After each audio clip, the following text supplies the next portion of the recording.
Bricks and Minifigs is your one-stop shop for all things LEGO. Hit the link below to find a store near you. This is an infinite cobblestone generator in Minecraft, and this is one I just built out of Lego parts. And it actually works thanks to some really cool underground mechanisms that are like real-life redstone. Wow. This machine has so many awesome features, and I'll show you all of them. Most importantly, I needed water and lava. When they mix, a new cobblestone is created. Then a piston will push the new cobblestone out of the way so more cobblestone can be formed. At the end of the line of cobblestone, I wanted to make it look like Steve is mining it with a diamond pickaxe. There would be a floor to support all the cobblestone except the final one, but the piston will apply enough pressure to hold this final cobblestone in place until Steve mines it. When the piston releases pressure, the cobblestone will fall onto a conveyor to get on this lift and be recycled back to the water and lava so the process can be endless. First I had to set the scale. Minecraft blocks are cubes, so I built most of my items as cubes too. With Lego parts, this can be achieved by adding a plate and tile to a brick, or connecting 4 plates on one tile. I mostly used the 4 plates method and scaled this concept up to a 4-stud cube to get a lot of detail in a small package. The cobblestone build came first, which turned out really nicely.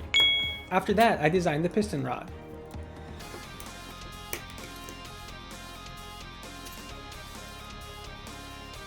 Next, I built the piston housing. The ram didn't move freely in this housing though, so I designed another housing with one open wall. I wasn't sure which of these designs would end up being better, so I kept both around just in case. After the piston, I created the water. The water and lava are both a little bland, so I'll make them more interesting later. This is already starting to look like the game, but there's more to be done. Building a scale model of Steve and a diamond pickaxe came next.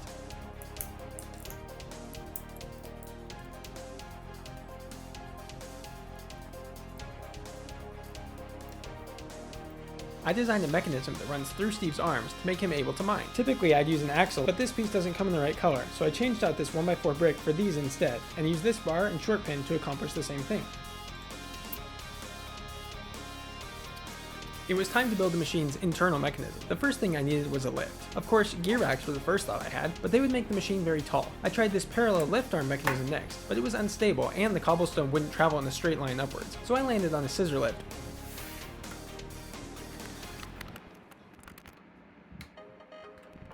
The scissor lift has a parallel table which ended up working very well. I eventually added some vertical guides so that the table wouldn't tip when the lift was extended. The only problem with a scissor lift is how hard it is to get the lift out of the collapsed position. I tried rubber bands here, and also here. Those helped, but added other effects I didn't want, like the cobblestone shooting off the top of the lift. Wow. So I decided to fix that a different way. I picked an NXT motor instead of an EV3 motor for ease of attaching to a base plate, and I got the lift motorized. I thought about moving the motor to a more convenient place using small bevel gears like this one, but the backlash caused the scissor lift not to function properly, so that idea was out. Next, I was about to add a conveyor, but as I was testing out an idea for it, I realized that a ramp could bring the cobblestone back to the lift after it was mined, which would eliminate the need for an extra motor. So I got started on building a frame for the ramp, and then I built the ramp itself to fit a cobblestone block.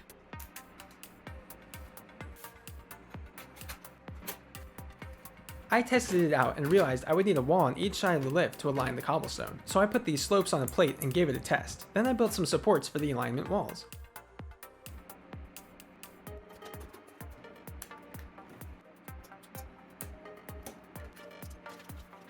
These worked great for alignment, but they also were the key to the scissor lift problem because they raised the scissor lift out of its collapsed position. I put one on the other side too.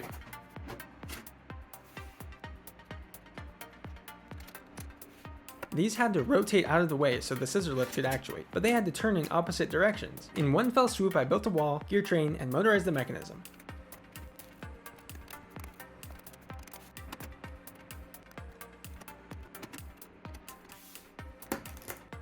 That was looking phenomenal. Next, I designed some smooth stone slabs. I started putting in the tops of grass blocks, the smooth stone slabs, and the water and lava. I used slabs because in Minecraft they contain the water and lava, but will allow us to see most of them still. I needed enough clearance for the cobblestone to appear near the water, lava, and piston, so I left a half stud gap on each side of the scissor lift table. The piston came next. The mechanism was a little complex, so I had to try a couple of designs, but eventually I got one that worked.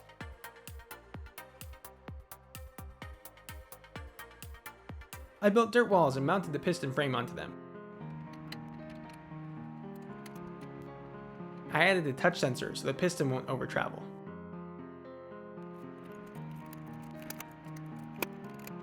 I had to interface the piston rod with the motorized gear train somehow. This one could rotate. This one didn't fit the piston frame. This one didn't look accurate to the game. So finally, this is the one I settled on. It fits the frame, meshes with the driving gear, and looks accurate. It looks really good, and when the mechanism is covered, it will look just like the game. Next, I built a back wall so the cobblestone would fall onto the ramp correctly. I used these at first, but the cobblestone would catch on these pinholes and not fall. Next, I built some grass blocks here to vary the terrain and also for Steve to stand on while mining the cobblestone. He was placed here, but I wanted him to be rotated like this, so I added a green 1x1 round plate for him to stand on. He wasn't very stable yet, but I added a couple of supports later. I left part of the dirt blocks hollow to hide this special mechanism that will allow Steve to mine the cobblestone. This white bar connects to the arm with the pickaxe, so that when this thin tan lift arm moves, Steve swings his diamond pickaxe. To hide the mechanism some more, I ran the bar through an arch and used this modified brick to allow more room for the mechanism. Too bad I don't have one in brown. Next, I attach this linkage and rubber band so that when the axle is raised and lowered, the arm swings. I attached a motor and cam to get this axle moving quickly to simulate a fast mining motion. The machine is almost ready to run. The last thing to attach is the controller, so I added these lift arms, attached the EV3, and then used this wire management technique to wire the motors and other instrumentation. After writing a quick program, it was ready to run. My excitement was short-lived though, because after a quick test, I realized my initial plan of the piston holding the final cobblestone wasn't going to cut it. Even with fast enough movement and enough pressure, the cobblestone would still fall a few centimeters, which didn't look very good. So I needed one last thing. I'd already used 4 motors, which is the most one EV3 can typically control. So I picked this alignment motor to do more than one task. I added some gears here to get the correct direction of rotation, and then some U-joints and axles to get the motion to this side of the machine. I attempted to use this as the actuator for the slider, but it didn't have the necessary range, so I used this instead. This will be the proper effect. The final cobblestone will sit at the end until Steve mines it, and then the slider will allow it to fall. I just had to get the U-joints to connect to this slider somehow.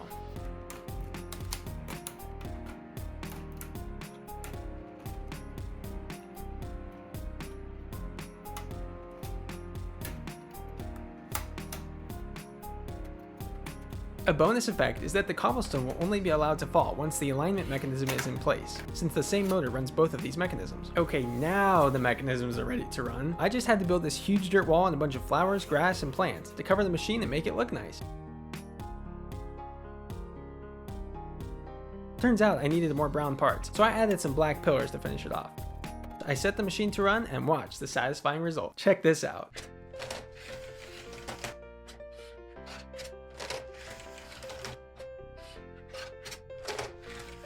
The cobblestone appears out of nowhere at the water and lava, and then it disappears after it is mined, just like in Minecraft. Want to see it at 5 times speed?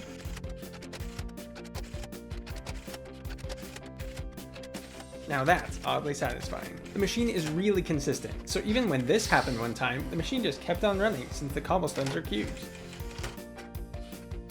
You can push this controller button to hear how many cobblestones Steve has mined, and presumably kept in a chest nearby. Steve, you have mined 281 cobblestone, and small ball stacks on 64, and a partial stack on 25. When the mechanism is all covered up, it looks really cool and realistic. It looks amazing when the walls are removed too, and you can see all the mechanisms working.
Share this on your social media so we can get this video to go viral.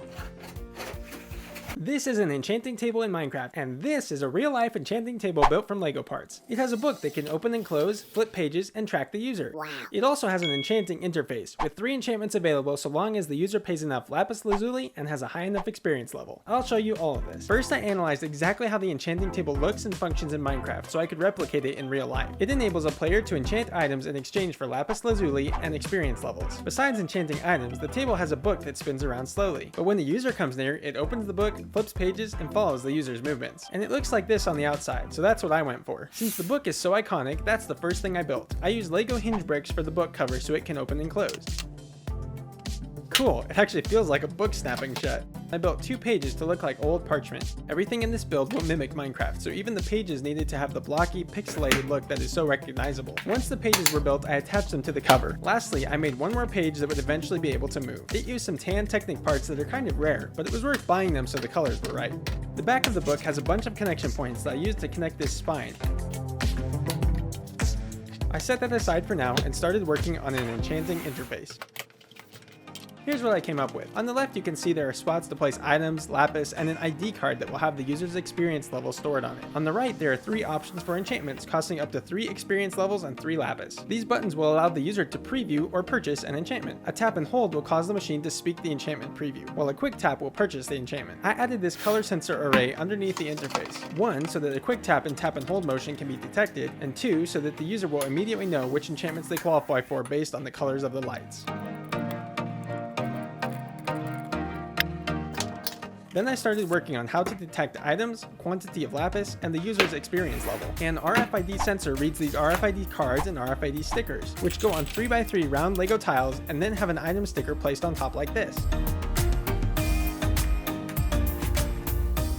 After a little programming, this was the result. At Steve's experience level card currently at level 40.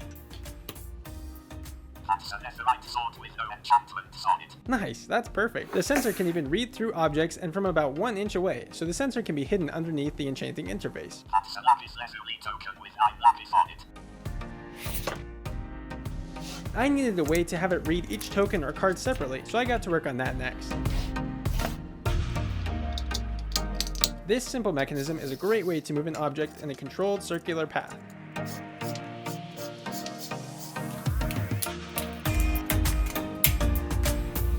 That's too fast, but if I slow it down, yep, that should do.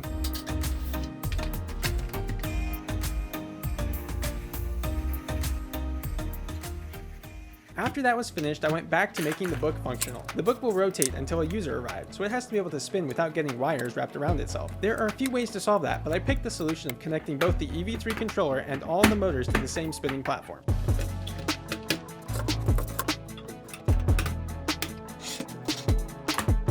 This motor will spin the platform. And this little assembly uses a worm gear to rotate 2 linkages that will open and close the book.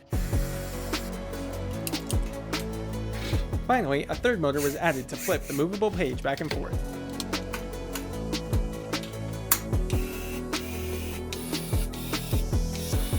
This book is supposed to track the user, remember? So I purchased a camera that the EV3 controller can communicate with and got that connected too. This was getting heavy, so I built a roller bearing using curved gear racks and a bunch of 1x1 round tiles. I didn't come up with this bearing design, but I've seen it done a few times in the larger Lego community. I placed 1 orange tile so I could track movement of the rolling tiles if needed. I put the 2 halves together and gave it a test.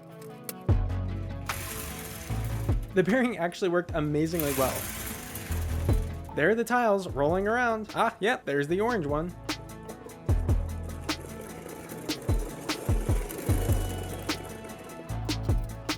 I added some pieces to make sure the 2 halves didn't come apart.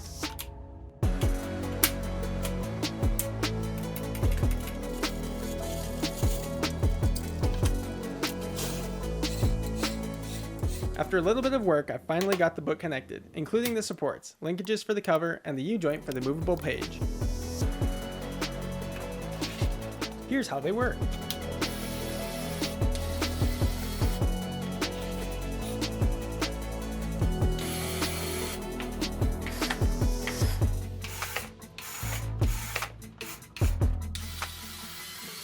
The enchanting interface and the book were ready, so I just needed to connect everything on a base plate and get the enchanting table's walls built. Speaking of the walls, I got to work on those, using some really fun and unique LEGO colors, like medium lavender, dark purple, dark red, medium azure, dark turquoise, light aqua, and more.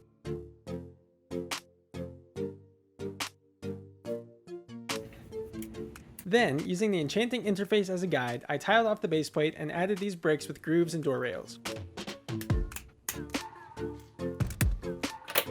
Then I created the gear train that would work for extending and retracting the enchanting interface.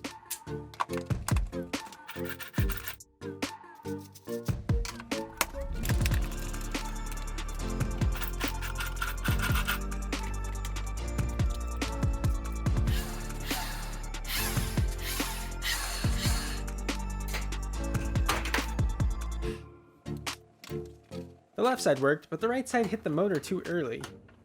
Moving the gear train back one stud fixed that though.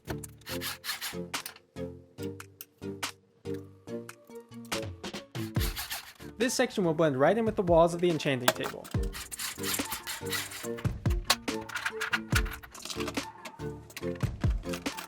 I put the interface on and gave it a test, connecting at least a couple wires to make sure they wouldn't get pinched.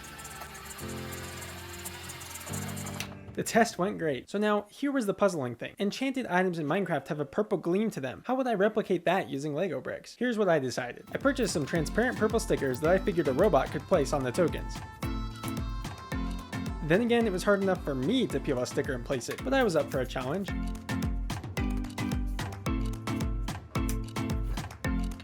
Here's the concept for how the robot will peel the stickers. By running the sticker paper over an object with a sharp angle change, like this lift arm, and keeping a lot of tension on the sticker paper, the stickers will peel themselves off the paper, just like this. Keeping that in mind, I got started on the mechanism to do that.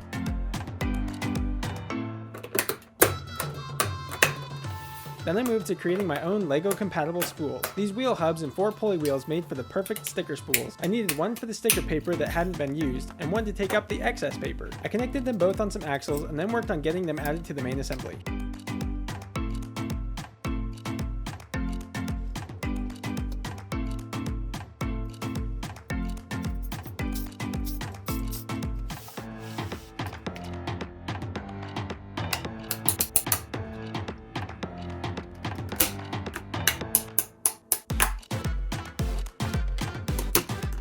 Here's how I wound the stickers onto the new LEGO spools.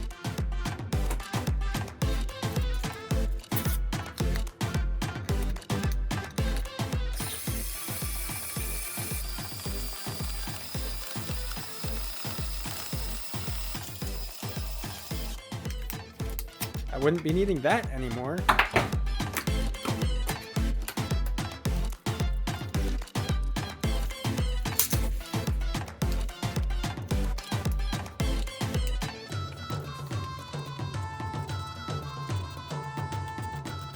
Next, I checked with an item token to make sure it was in the right location. Remember how I said there needed to be lots of tension on the paper for it to peel? Well, instead of using tan pins without friction ridges, like normal, I used blue pins with friction ridges to provide resistance. This wall of Technic bricks allows a variable number of blue pins to be added to increase the resistance to the right amount. Next, I added a motor to run the sticker peeler mechanism. I used a worm gear to gear it way down so the torque was increased enough to overcome the resistance of the pins with friction ridges.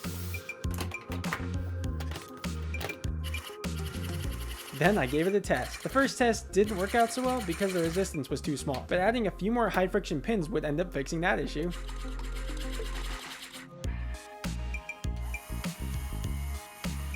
Now the stickers were peeling off like they were supposed to.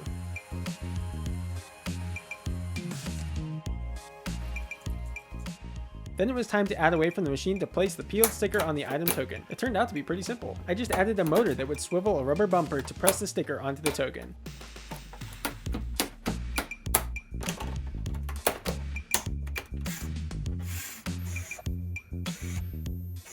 I realized I should probably add some cable guards since several cables will be moving around near gears, so that came next. Everything was almost complete, but I definitely needed a way to store all the lapis that users spent on enchantments. So I built a lapis throne and put a machine lapis on it. The RFID sensor will take the lapis stored on the user's token and transfer it to the machine lapis token instead. That way the owners of the enchanting table can revel in all the lapis they get from users. Yeah. I added another EV3 controller to run the motors and sensors located in the base of the enchanting table, and finally got the book connected. I tried to keep everything in the base below a certain height, so the spinning platform wouldn't catch on anything. I had to lower a couple small things, but nothing too major. I already built the walls of the enchanting table, but I needed the top too, so I built these two halves, which will allow me to still remove the walls easily. Then I completed the build by covering up the book's mechanisms with a dark red cover like you see in the game.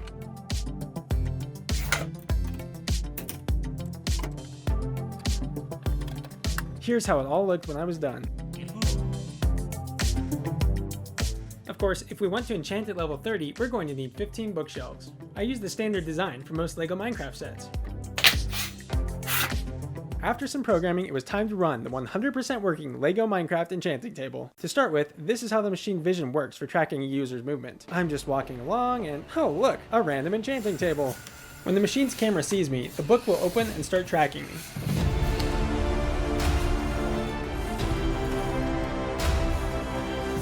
Here's the camera's point of view. It even followed me when I was done with the shot and was walking back to the camera. Now for the rest of the enchantment table. Let's see who stops by. Well, hello there, Steve. XD level 40. 7 lapis. Unbreaking 1. Fortune 1. XD level 17 required. Silk touch. XD level 30 required. Ah, you bought Unbreaking 1, eh? Well, it's not the greatest, but we'll get to some better enchantments soon. The RFID sensor rewrites the RFID card and tag to decrease 1 XP level and 1 lapis. The enchantment process takes a bit, but are you ready to see how the robot did applying the enchantment sticker? Enchantment complete. XP level is now 30, and remaining lapis is 6. Full enchantment is Unbreaking 1 efficiency 1. Hey, the machine peeled and applied the sticker pretty well. After that user leaves, the book closes up and the enchantment interface returns to the table. While the drawer is closing, the RFID sensor rewrites the machine lapis token to add the lapis that the user paid. Okay, on to some better enchantments. Hopefully. Hey Zuri! XP level 39. 4 lapis. Going for a level 30 enchantment on a trident, I see. Channeling. Looks like Zuri wants a different level 30 enchantment. So what do we do in Minecraft? Dummy enchantments are the answer. This real-life enchanting table can do that too.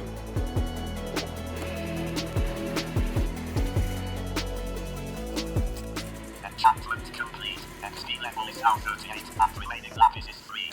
Full enchantment is fire aspect 1. Loyalty 3.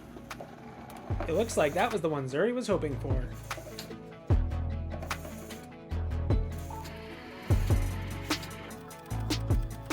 Enchantment complete. XP level is now 35, and remaining lapis is 0. That's about as useful as a gift card with no money on it, haha. Full enchantment is loyalty 3. It looks really cool with the table walls on, but there's a lot going on inside, so I'll show you the next enchantment without the cover.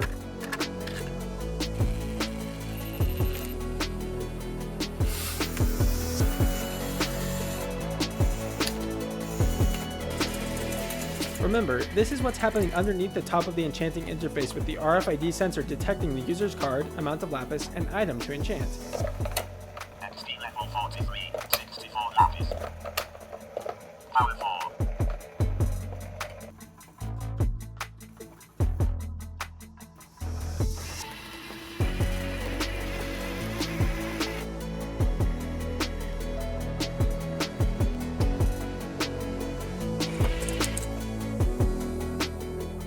Enchantment complete. XP level is now 40, and remaining lapis is 61. Full enchantment is power 4 and breaking 3 flame. Wow, really? That's a pretty good enchantment. Hello owner, here you go. Plus 8 XP levels and 8 lapis.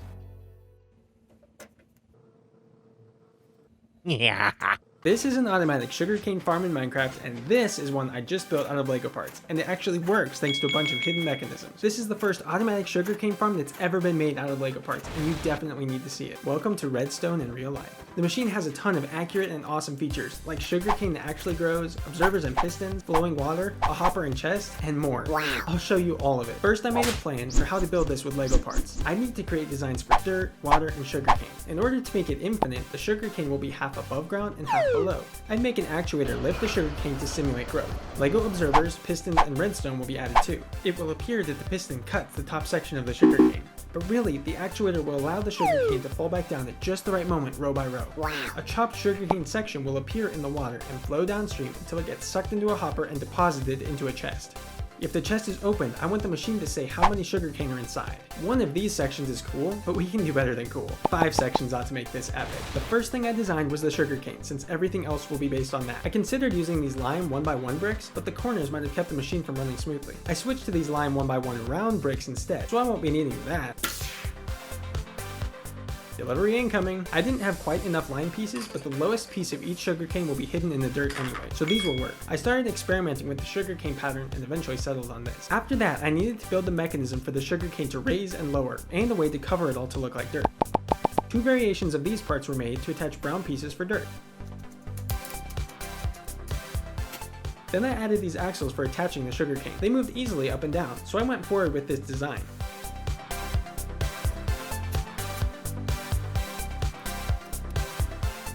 The sugarcane model is in 3 stud rows, so 2 more of these were built. One with slight modifications since it was the middle row, and I finally connected them together. Now for the dirt. A combination of 1x1, 1x2, 1x3, and 1x4 brown bricks made this look a whole lot better. After testing, I could see that an actuator would be able to raise and lower these. I tried this parallel lift arm approach, and it wasn't too bad. I experimented with different lengths of lift arms and different platform sizes until I got a good combo.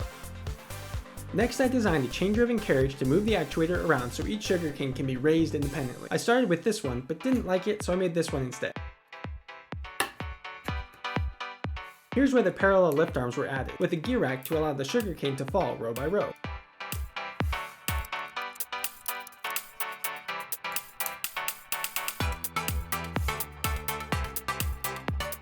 I used a long 32 length axle and this special sliding gear to enable me to keep motors separate from the carriage. That allowed me to keep a smaller footprint and make the carriage really fast since it was so light.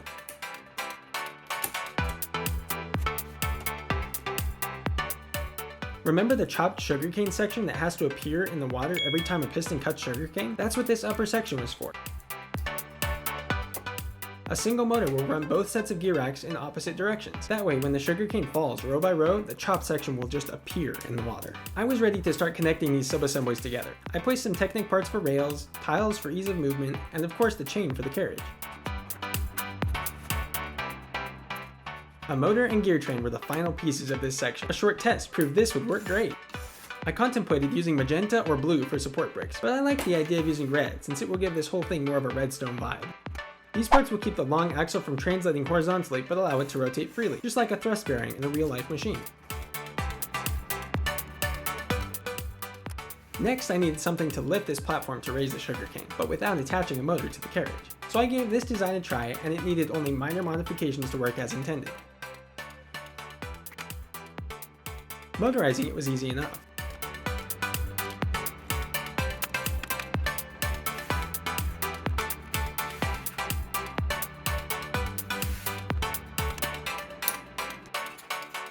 You can see that no matter where the carriage is, this motor will be able to raise the platform. Finally, I was ready to add the sugarcane subassembly, and as you can see, the design was starting to come to life all of a sudden.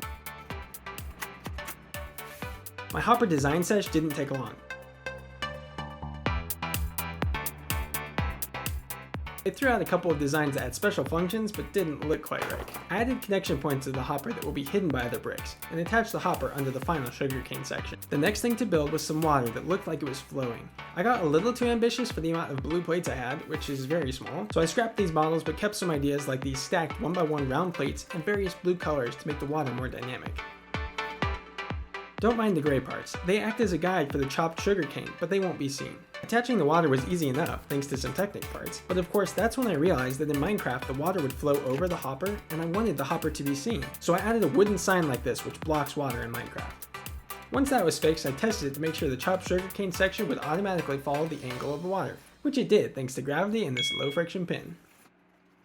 Building a functional chest was tricky, but it turned out so nice. It needed to be hollow so its sensor could detect if it was opened and to house sugarcane, and also have a functioning lid. This was the start of my first design, which has some good features but isn't quite right. The second one built on that design and had a working lid, but things didn't line up and there was too much black on the edges.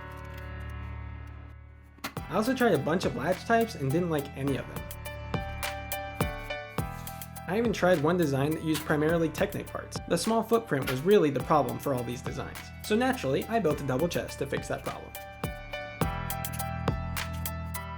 It looked really good, but it was also very functional due to being hollow, having a working lid, and even a place for sugarcane and one other special item I'll tell you about later.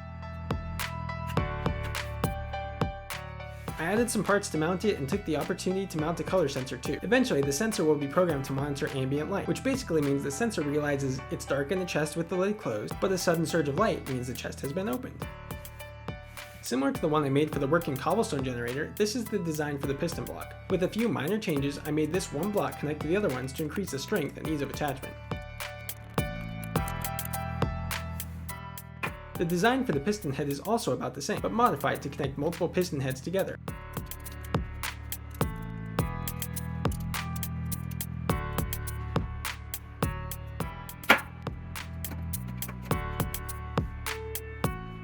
Once the pistons were completed, observers came next. Since I knew I was going to need 5 of them, I didn't bother making a single one and modifying it. The Technic lift arms are for eventually supporting the piston heads. The observer in Minecraft has a decent amount of detail to it. So at this scale, it looked a little stretched and funny, but there's still clearly a mouth, eyes, and the red light in the back. Plus, the sugarcane will cover most of the observers, so it wasn't a huge deal. The pistons and the observers would be mounted shortly, but first I needed to build the supports for them.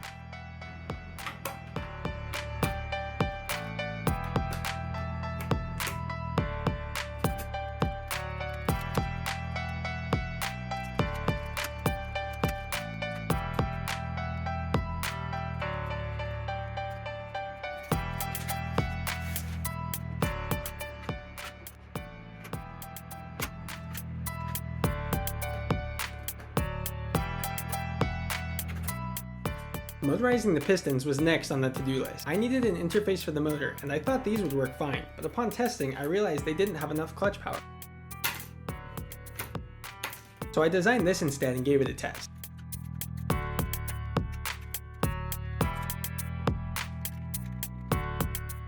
Since that looked better, I went ahead and added the motor.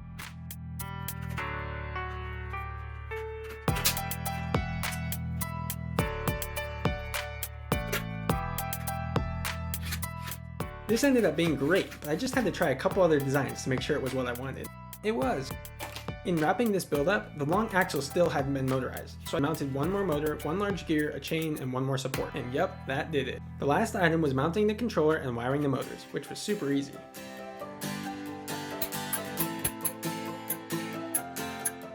The mechanisms were all complete, and so I wrote a quick program and was about to run it when I realized something sad. I didn't have enough brown bricks to cover everything. But hey, that was okay because I used Technic lift arms instead, and they kinda looked like gravel or coal or something. To top off the model, I placed 1x1 tiles to look like redstone running from the observers to the piston. I also built a glass enclosure, but you can't see through these pieces very well with my camera, so forget that. You can watch right along with Steve while the sugarcane rolls in.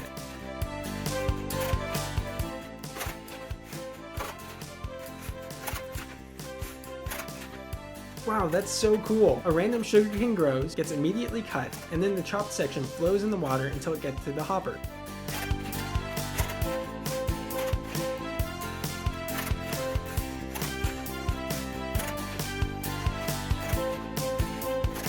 Check out this part in slow motion. The sugarcane falls row by row just milliseconds before the piston head extends. Want to see it work at 5 times speed?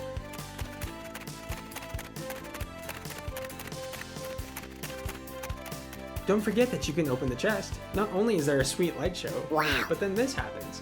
See, you have 103 sugarcane in this chest. That's 1 full stack of 64 and 1 partial stack of 39.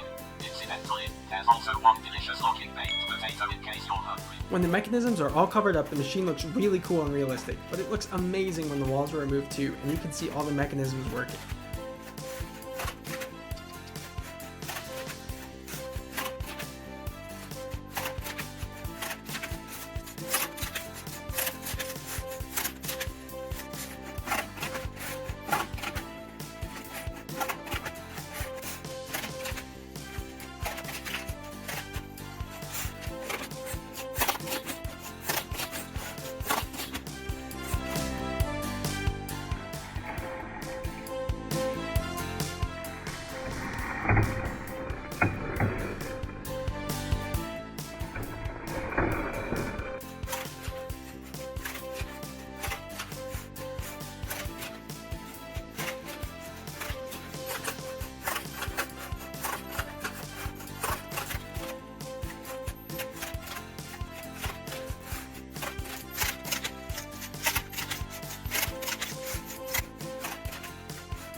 Share this on your social media to make this video go viral, just like you did with the cobblestone generator. Watch one of these other awesome Minecraft builds too. Hit subscribe so you don't miss out on the next build coming soon. It's gonna be the craziest one yet. Quick contest, tell me in the comments how many of this piece I used in this build. This is a crafting table in Minecraft, and this is one I just made out of Lego parts, and it actually dispenses real items in exchange for tokens. It reads the 3x3 grid of items and automatically knows what items to dispense. It'll then take the tokens and dispense huge items and other tokens that can be used to craft even more. You'll be amazed how this Lego creation looks and functions, and I'll show you how I made all of it. I started by making a bunch of items to go inside the crafting table. There are all kinds of fun items here, including many iconic Minecraft items like a diamond pickaxe, an eye of ender, a bed, and an iron sword. At first I thought I would just dispense these large items, but it's way more fun to have tokens too, because a lot of recipes build on each other. Once that was done, I came up with a way to read tokens. I put special RFID stickers on 3x3 tiles, and then I printed out Minecraft icons on round sticker labels to put over that.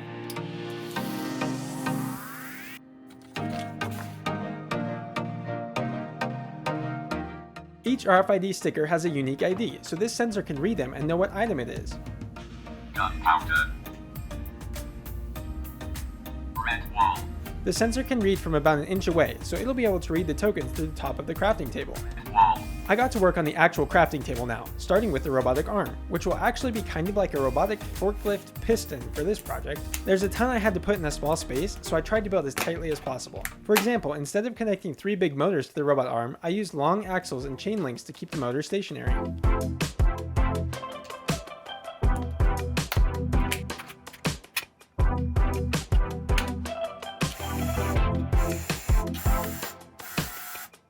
The key to this technique is using sliding pieces, like this dark gray reel. So I built 2 of them into this forklift carriage. When one reel rotates, the main portion raises or lowers, and when the other reel rotates, a lift arm goes in or out like a piston. Items and tokens will be able to be dispensed using this. If you want to see more about the super cool yet challenging synchronized reels technique, check out my LEGO Minecraft Phantom video after this one. Lastly, I added chain links to get horizontal motion and connected the whole thing on sliders. The motors are stationary, yet they rotate the reels no matter where the forklift carriage is. This motor will power the horizontal movement. Without this U-joint and set of bevel gears, the gear for the chain links would have had to be connected higher, so I added them for compactness. Now it was time to add shelves for these items. These modular shelves work for tons of item types just by changing this one piece. That one works for a bed, this one works for a shovel. Cool! I even added blue axle with pin pieces so any shelf could be swapped out easily.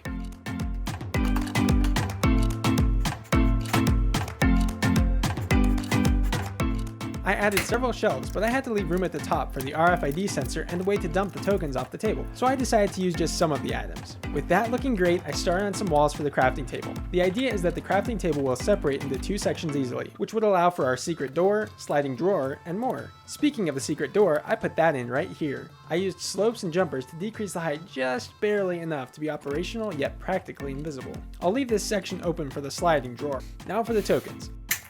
I tried out these shelves, but they couldn't fit very many tokens. And then I tried these shelves, but not every token could be reached by the forklift carriage. So I eventually decided to use this concept of alternating thin lift arms.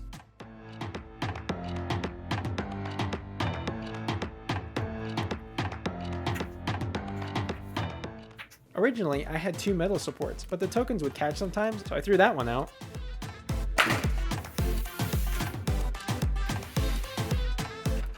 Adding the second shelving unit went quickly, and while I was at it, I added a short pin to stop the secret door at a specific angle. Now, how to get the tokens to fall from here down through the secret door? I figured a ramp ought to work, so I added transparent lift arms and tested it out.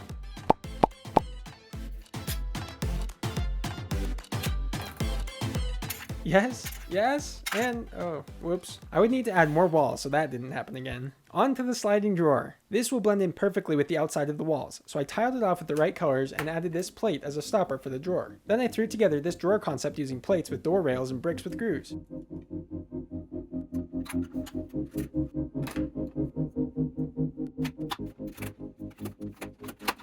That drawer slides nicely. With some gear racks, it'll be able to be motorized.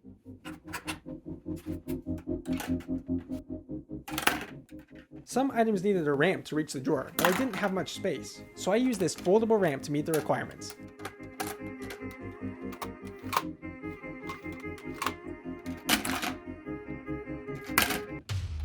Looking good.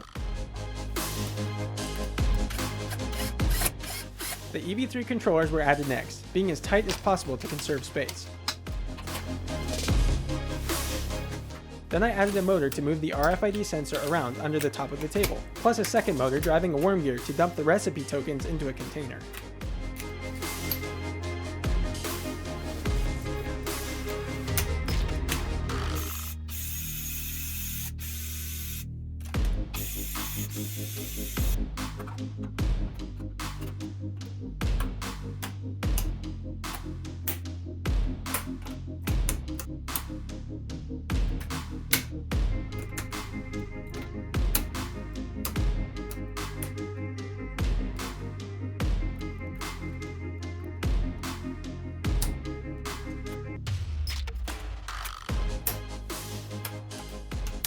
While building the top frame, I used this angled lift arm to support the left side since the space above the drawer had to be left open for large items to fall.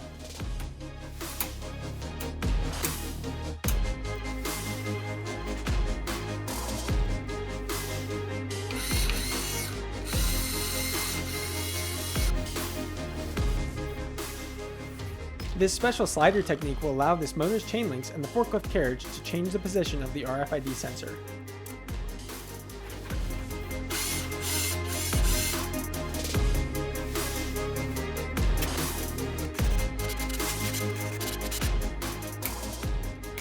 Building the top of the table went kinda like this, but I ended up needing to change it slightly to include more of the outer edge.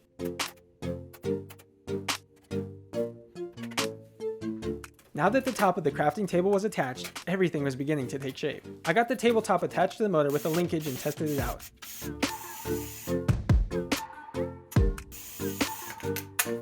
That works so well, but I still needed a container for the tokens, so I built these two halves and attached them together.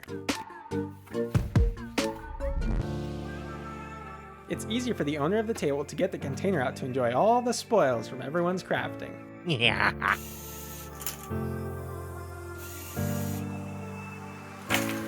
It's finally time to finish these walls and make it actually look like a crafting table instead of just functioning like one. These walls have the right details, including the items on the sides, which I believe are a hammer, a saw, and shears, but feel free to correct me in the comments if I'm wrong.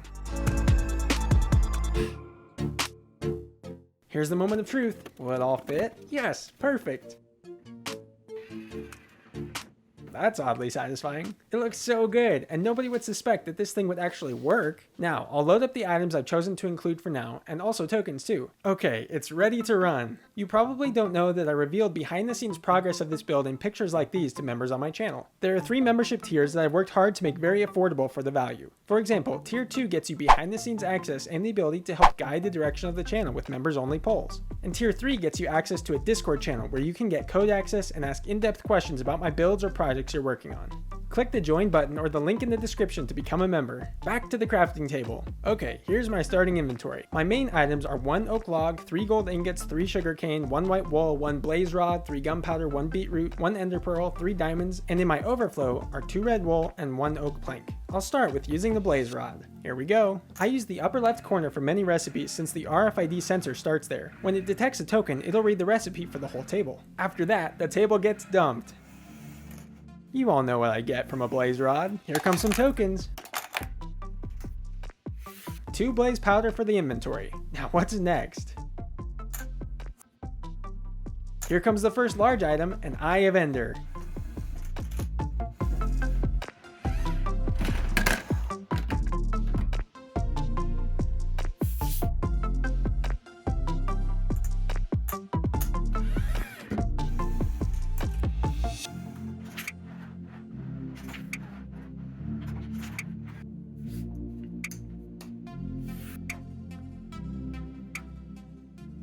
I'll use 3 gunpowder so I get flight duration 3 on these rockets. We all know rockets come in groups of 3, so I decided to drop 1 large rocket and 2 rocket tokens for using when I'm gliding with my elytra, of course.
It looks really cool with the cover on, but there are so many moving parts that it's even more fun to watch when the cover is off.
I don't know why I keep hitting that table. Yeah. This is a furnace in Minecraft, and this is a real-life furnace built from Lego parts. It has slots to place ingredient tokens and fuel tokens, a fire that magically appears during smelting, a slot where smelted items are dispensed, a card slot for users to gather XP from, and even an XP cannon that emerges from the top of the furnace and launches experience orbs toward the user. Wow. It's very accurate to the game, and I'll show you how I made all of it. First, I analyzed exactly how a furnace looks and functions in Minecraft, so I could replicate it in real life. It enables a player to turn items into something new by smelting them, like raw beef into steak or sand into glass. Fuel is required, which gets burned up. Once items have been smelted, the new item can be removed from the furnace, and experience is given to the player based on the item and how much of it was smelted. And the furnace looks like this on the outside, so that's what I was going for. Speaking of which, I got some pieces ready to build the walls of the furnace, so I'd have a good idea of how much room there was to build the mechanisms. I left an opening where the fire would need to appear. I'd eventually have to add slots for items, fuel, the smelted item, and an XP card, not to mention the XP cannon. With the walls done, I was able to work on the roof. I left this section out so that I can incorporate the XP cannon later. After that, I started on creating the fire. I prototyped several garage door type designs. I tried these two weird looking track designs, but they didn't get me anywhere. Then I tried these for the garage door and made some better tracks for them to run in. They were okay, but made the fire look silly when appearing. So I used what I had learned and created these tracks instead.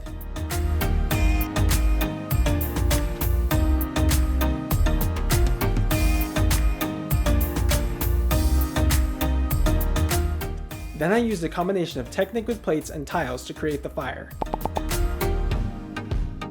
I built a couple sections to test it and then added the rest.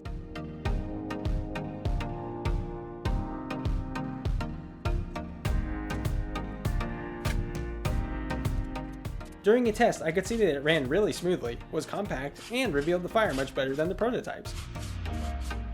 I added some Technic bricks so that I had a working surface above the fire and continually checked to make sure nothing would keep the fire from rising correctly. Then I got to work on a slot for fuel to be inserted. I used a special technique to get just the right height for the wheels above the fuel tokens. There isn't room for a motor here, so the wheels are connected to U-joints, allowing the motor to be connected farther away. This is how the wheels will roll a fuel token into or out of the furnace.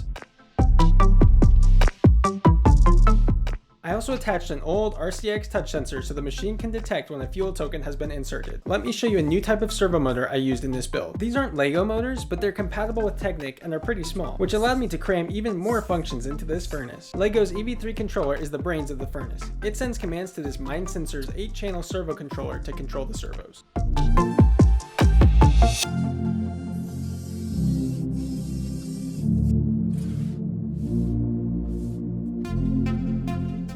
I ran a test and was pretty happy with the results. Fuel gets sucked in by the wheels, and if there's leftover fuel after smelting, the wheels can return the remaining fuel to the user. Speaking of fuel, let me tell you how I got the tokens to work. An RFID sensor can read and write information stored on these RFID stickers, which I placed on the bottom of 3x3 round Lego tiles.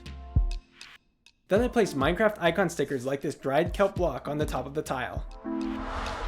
The sensor can also read RFID cards, which I use for storing users' experience levels. Check this out. That's a right kelp block with quantity 1.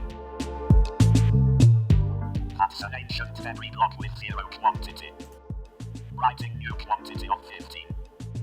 That's an ancient memory block with 15 quantity. That's Sunny's experience level card currently at level 42. A furnace has a ton of items it can dispense as smelted items, so I got some help and made a bunch of these tokens. The person who maintains this real-life furnace can choose how to fill up the furnace. It could be that the usual customers need to smelt items like sand and raw chicken often, so there could be more glass and cooked chicken. Or if the usual customers need a variety of items, then the furnace can be filled with basically every smelted item. Now that the tokens were ready, I began creating shelves to store them on. This small assembly was used over and over to create these shelves, which I connected to the main build. Those shelves were great for storing tokens until the furnace needs them. I added a transparent wall so the upper tokens wouldn't fall out, but I could still see through. Next, I added a ramp so the machine could dispense smelted items. The solution turned out to be simple, but I tried these slide pieces as well as normal slopes before getting to the final design. With that done, the machine needed a place to dispose of used tokens, like ingredients or fuel that's been used up. So I built this small box and got it connected near the storage shelves. It's easy for the owner of the furnace to remove the box, dump the tokens, and replace it. The next thing I built was a module for accepting ingredient tokens. It's very similar to the one for fuel tokens. Why fix what isn't broken, right? So I attached it near the top of the machine and gave it a test as well.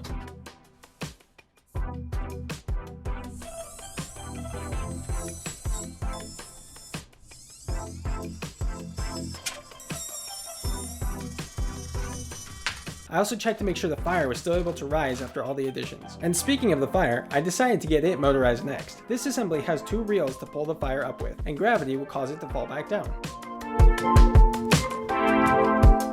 After unwinding the reels enough and pulling the fire out the back, I used some half pushes to attach the string to the fire.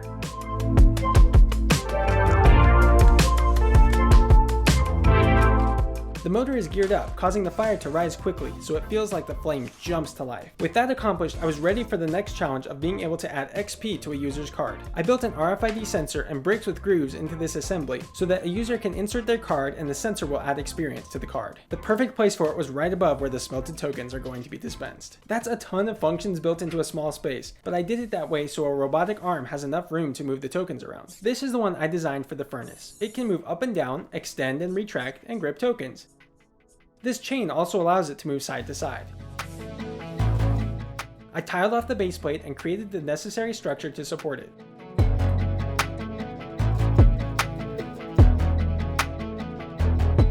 This motor will move it back and forth by rotating the chains.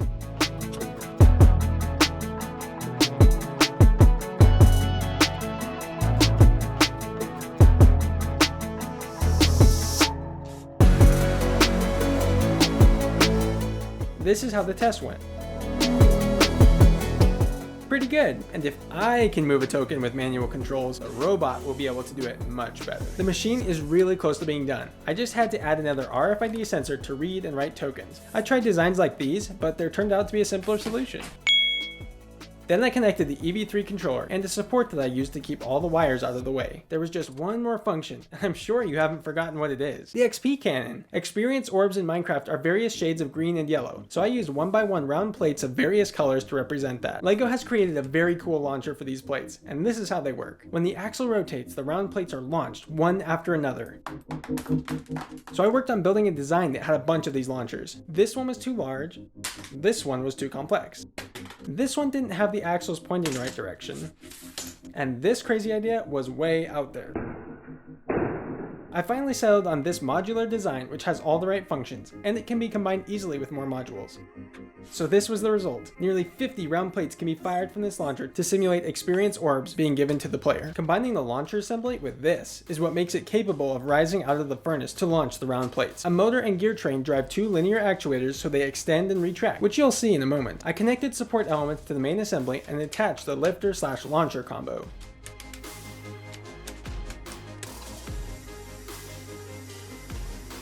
See all those launchers rotating? Wow. Just wait to see this XP cannon in action.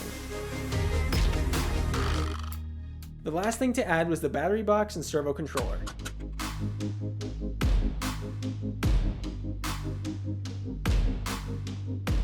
Then came the wiring, but I'll spare you the details on that. I was ready to put the cover on, but then remembered I hadn't finished the final portion of the roof. First I built this with modified plates to allow it to hinge. Then I added slopes along the back wall so there was only a tiny gap.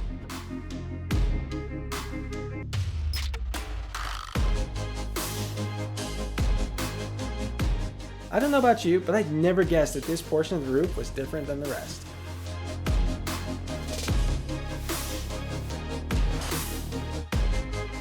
Here's the moment of truth. Will the cover go on? Yes!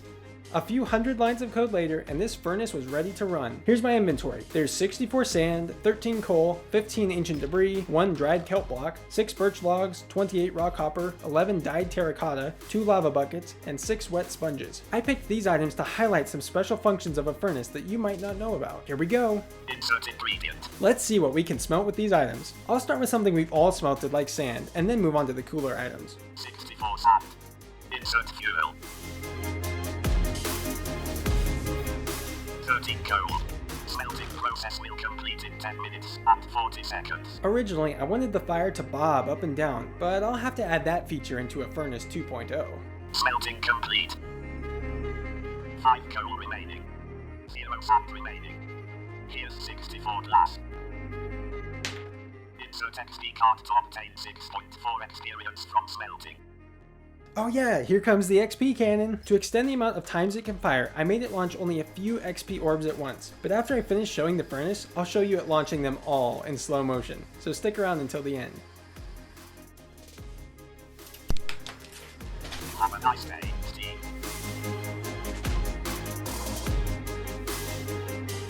So we saw a basic smelting process, but now here's one where there will be leftover fuel. Let's see if it can be used. 15 ancient debris. 1 dried kelp block. Smelting process will complete in 2 minutes and 30 seconds. Smelting complete. 0 dried kelp blocks remaining. 0 ancient debris remaining. Here's 15 netherite scrap. Insert XP card to obtain 30 experience from smelting.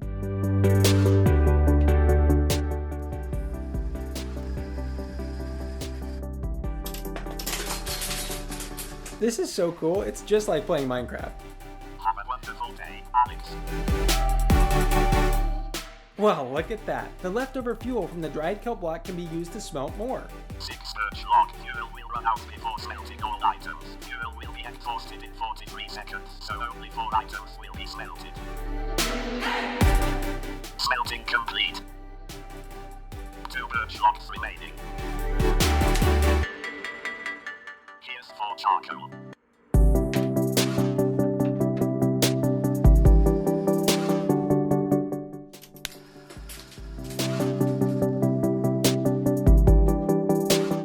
See you next time, Alex. This is another cool feature. We just smelted birch logs into charcoal, and now we can use that very same charcoal as fuel. 28 raw copper. 4 charcoal. Of course, just like in the game, the smelting process can be interrupted. If the user inserts their XP card during smelting, the process will be interrupted, allowing unused fuel and ingredients to be returned. 1 charcoal remaining. 4 raw copper remaining. Here are 24 copper ingots.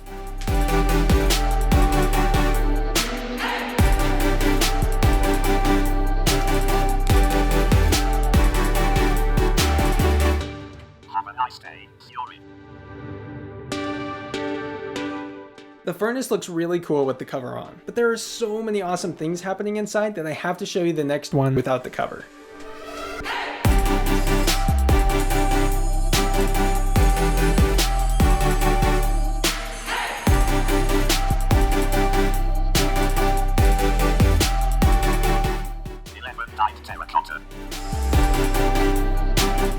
Did you know something cool happens when using a lava bucket as fuel? Check it out.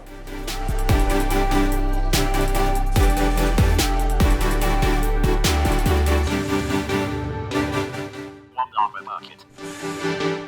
Smelting process will complete in 1 minute and 50 seconds. Smelting complete.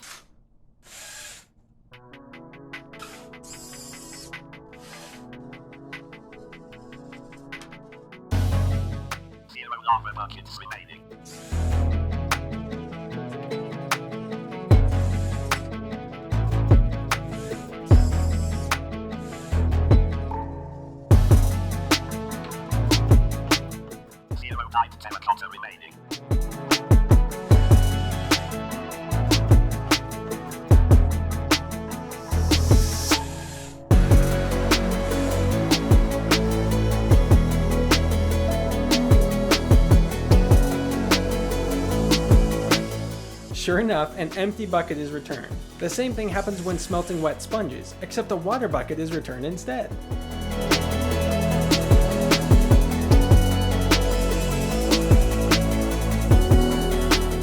Here are 11 placed terracotta.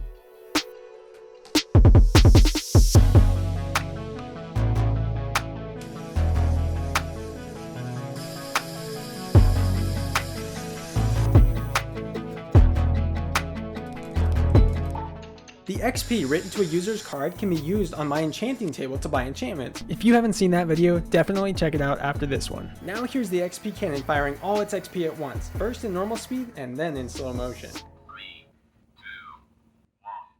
2, 1. I got these round plates everywhere. They're all over the room, down the air vents, and one even landed in my hair.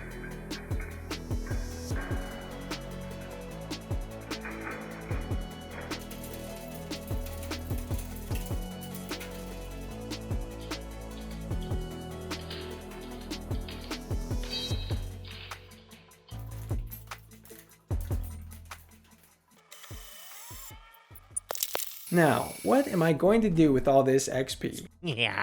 I'm about to leak a huge secret about Minecraft spawners. My quest started a few weeks ago when I realized that even though Minecraft has 170 million active users every month, nobody knew the secret of what went on inside the spawner. That is, until now. To reveal the secret, I built a huge Minecraft monster spawner out of Lego bricks that actually spawns zombies. After watching this video, you'll know a secret about Minecraft that no one else knows. I began my real-life crafting session by looking at the walls of the spawner. I didn't have all these colors, but I came up with a good alternative. The spawner has 16 pixels on each side, which if I translated that directly to Lego studs, I'd get a tiny build volume. So I doubled the length of each side to 32 studs and got to work on the spawner walls. Here's where things started to get really fun. I used a ton of dark gray plates instead of regular bricks so that the final product would be as thin as possible. I closely followed the model of the monster spawner so that it would look exactly the same. Once the frame was looking right, I tiled it off to create the cage structure and the skull in the middle of each wall.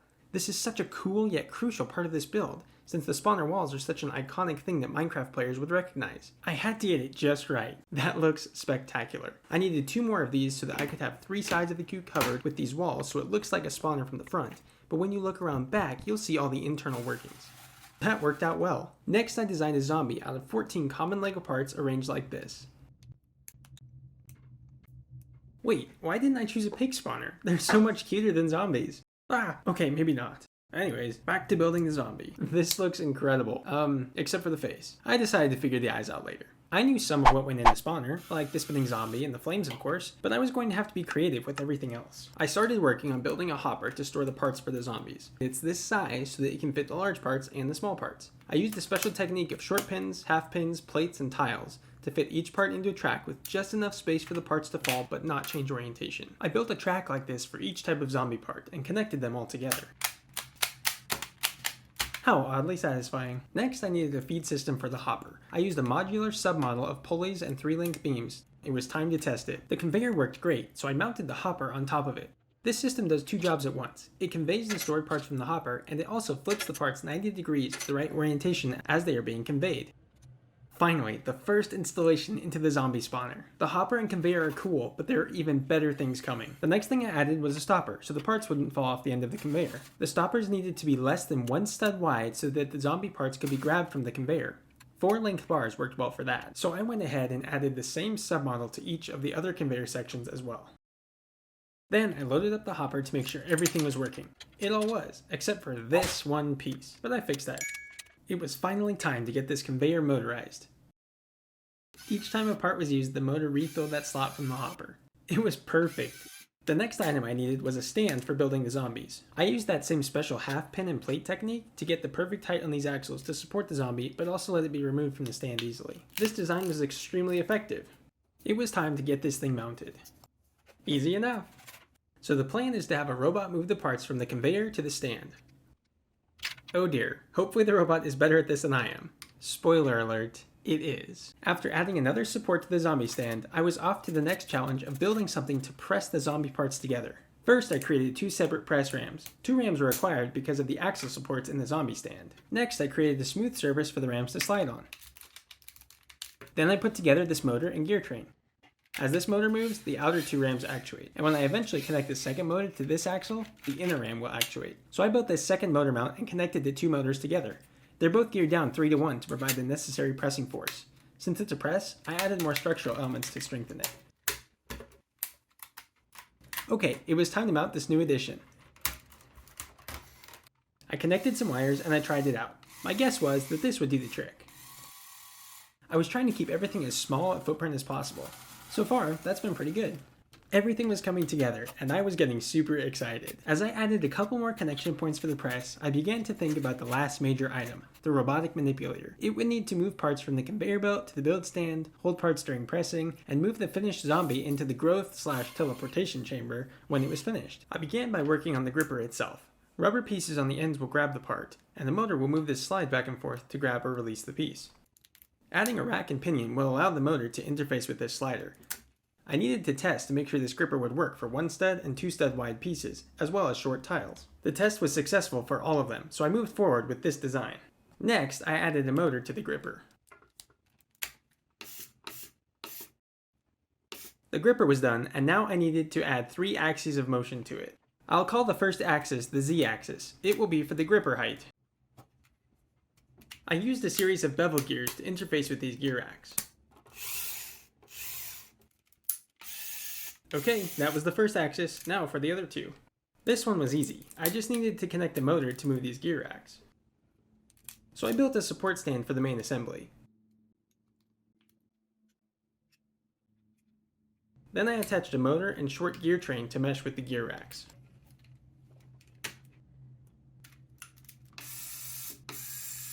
I wanted this whole carriage to ride on a track, so I added supports for that. It would ride along beams like this, which would be the final axis of motion. I built tracks for the carriage to ride on, and I used a Lego chain as the interface from the large motor to the carriage. Unfortunately, the carriage tracks stuck out past the edge of the base plate, but it was a necessary compromise. It was time to connect the motor. I noticed a nice open space here, which would be perfect. Mounting the motor was simple, but then I had to drive this axle from here somehow. I built a small gearbox using a crown gear and connected the motor to the carriage chain. With the 3-axis robotic manipulator finished, there were only a couple of little items left. Mounting the controllers came next. Then I ran the wires using this wire management build technique. A light sensor came next. Now the spawner can tell if the lighting conditions are dark enough to spawn zombies. Here's a sneak peek of it working, but I'm going to temporarily turn off this feature for the video so you can actually see what's going on. Of course, the iconic spinning monster inside the spawner hadn't been added yet, so I used yet another motor to rotate a zombie around. And yep, like in Minecraft, it spins faster and faster as the time for the zombies to spawn gets closer. No monster spawner is complete without flames. I used a unique combination of white, yellow, orange, and red Technic parts and plates to get some nice looking flames. I mounted them inside the spawner. I added what I call the teleportation/growth chamber here. When zombies are finished being built, the robotic manipulator will place up to 4 of them inside this chamber, since in Minecraft up to 4 zombies spawn if the conditions are correct. This spawner is so close to being completed. Just a couple of finishing touches, including this satisfying time-lapse of tiling off the base plate. I took a page out of my creeper video and mounted a dry erase marker to draw in the eyes. I may not be an artist, but a robotic manipulator should be able to do a little better. I mounted this here, but I'll spare you the details of how much had to be taken apart to do that. The spawner is finally ready to spawn some zombies. This thing is truly huge. It weighs in at over 8 pounds. For reference, here's a minifigure for my LEGO audience, and the controller and mouse for my Minecraft people. It's time to build some zombies. I removed the top and one sidewall so I could get good camera angles. I plugged in external power, and then I filled the hopper with some more parts. Everything is finally ready. For the first time ever, the secret of the Minecraft spawner is about to be revealed. Here it goes. The first couple of bricks are underway. Let's see if it can do a better job than I did earlier in the video. So far so good, but let's see how the press does.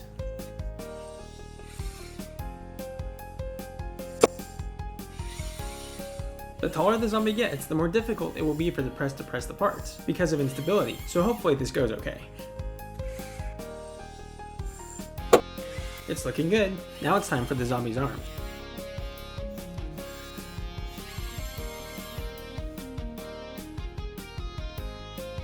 That zombie stand is really coming in handy. Now we'll get to see how the outer press does its job.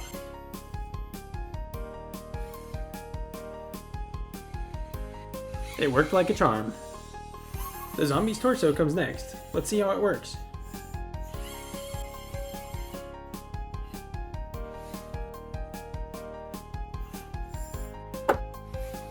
And now for the other arm. By the way, if you like these videos, please subscribe. It helps me produce more content for you to watch. Thank you for watching and engaging with my videos. It truly means the world to me. Now, let's get back to the zombie. Both of the arms are almost complete.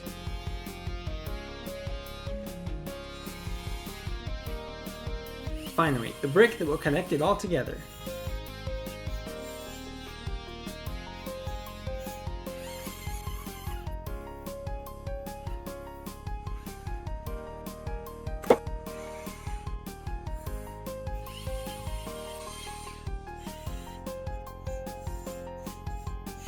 Just a couple more parts, and this zombie will be ready to chase Steve till Kingdom Come. I can't wait to see the look on his face.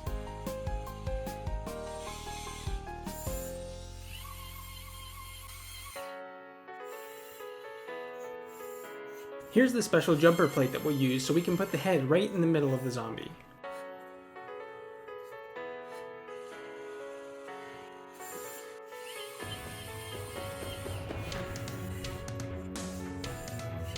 Soon we'll get to see how the robot draws the eyes of the zombie. Hopefully it does a pretty good job, but we'll wait and see.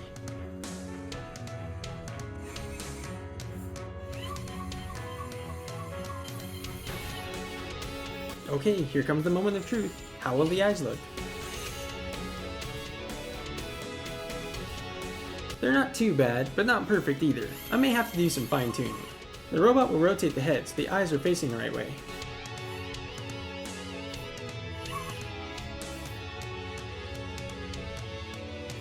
We're down for the last piece, and then this zombie is headed to the growth and teleportation chamber.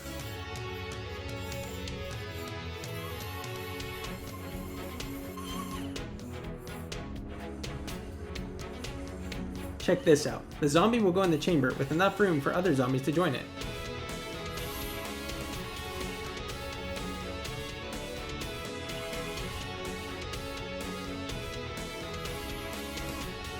The rest of the zombies are getting ready to spawn as well.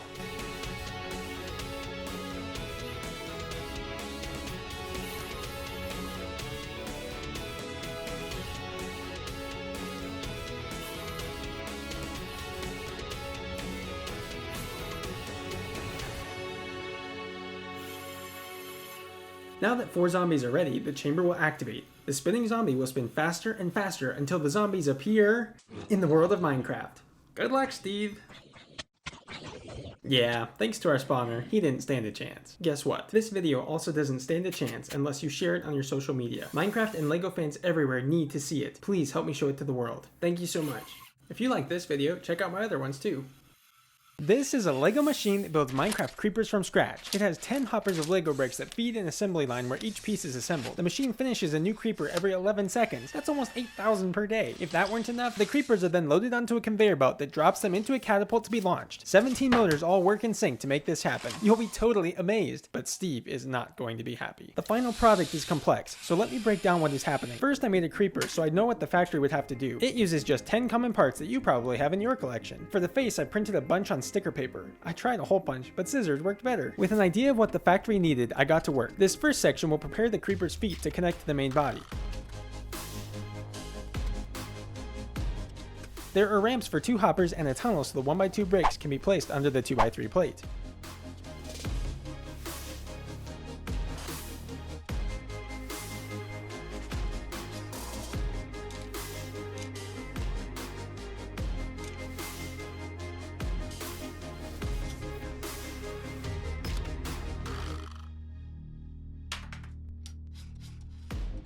I made a couple of tall hoppers so they could hold a ton of bricks. This design is adapted from my fellow builder JK Brickworks, who had a similar design for 1x1 plates. The transparent pieces will allow us to see the parts falling and alert us to when the hopper needs a refill. These parts keep the bricks from bunching up while inside the hopper, since they allow the part to just barely fit. They're easy to fill up by hand or with a tool that I'll show you later. Watch the pieces appear at the bottom when I drop them in. And here's what it looks like when looking through the transparent pieces. When the gear racks go to their retracted location, the slots are refilled thanks to gravity. Next, I needed a long conveyor belt. I tried these chains, these other chains, tracks, and more, but the creepers kept catching on them. So I settled on this instead. We're gonna need another base plate.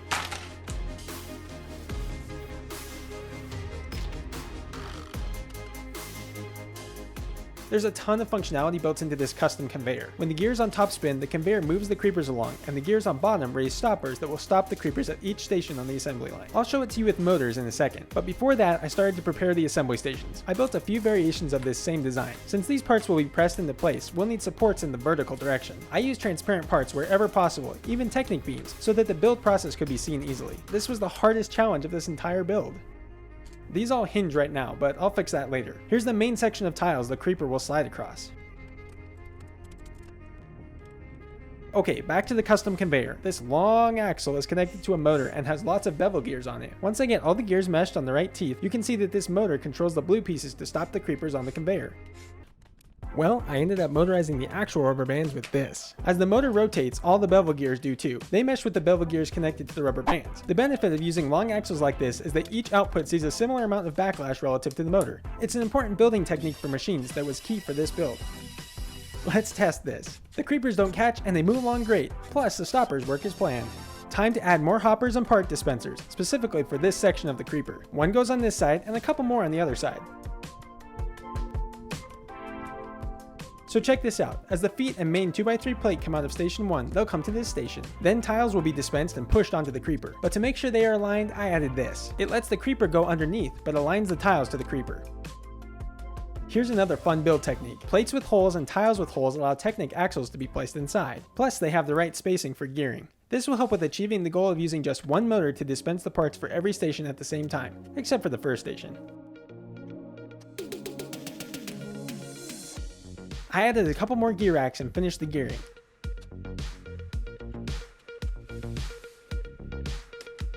Spinning one axle pushes both tiles onto the creeper at once. That's cool, but it gets way better. Hang tight to see it. More hoppers and gear racks incoming. These last ones are offset by a half stud so that the creeper head and 2x2 tile are still aligned to the center of the conveyor belt. This is looking great so far.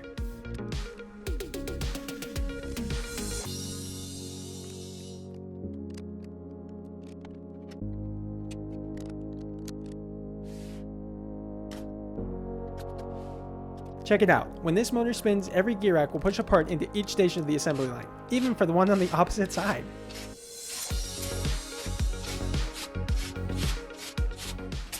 Now that's oddly satisfying. The dispensed parts are going to need to be aligned too, or else they'll just shoot off like this. So I made a custom alignment wall for each station that will aid in the assembly. Time to get the rest of the press supports connected and fix that hinging issue. This piece helped, but it needed more, so I added these 3 Technic connector assemblies. Much better. I've talked all about the creeper parts being pressed together, but now I'm finally going to show how that's done. This assembly will move up and down. If bevel gears aren't the star of this build, these 2 parts would be. Just like the many round bricks, plates, and tiles you've seen throughout this build, these help to eliminate parts being misaligned.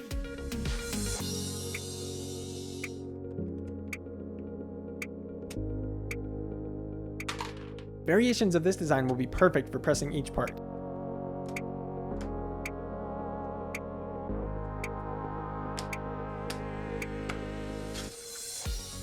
I attach them to the machine like this.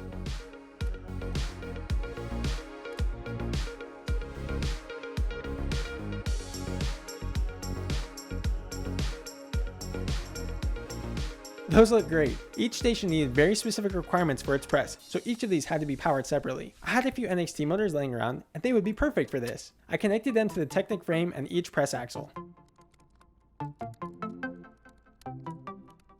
Then I added these gears for proper spacing and for easy manual control when needed.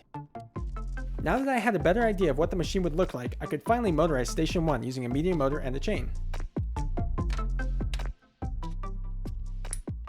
The machine is almost complete, but you know what we're missing? A catapult to fling the finished creepers into Minecraft to chase Steve. Don't worry, I'll tile off all these base plates to make them look nice. I needed another conveyor to lift the creepers into the catapult. So check this out. When the creeper is finished being built, it'll transfer from one conveyor to the other. After reaching the top, it'll drop into the waiting catapult. I actually explained exactly how this catapult works in my last video, so check out that video after this one. Here's the rest of the transparent hoppers for each type of creeper piece. Connecting those went pretty quickly. The last things to connect were the controllers, 3 EV3s and 2 NXTs. I connected these high up so that my camera could see all the cool workings behind the machine where wires wouldn't get in the way. The EV3s will communicate with Bluetooth, but I also gave this a try. It's a communication system using light sensors to send and receive signals. The main EV3 will communicate with the NXTs using this. 713 lines of code later, the program was done. I ran 5 power cords through this wire conduit so it wouldn't run out of power. Then I tiled it off to make it look nice.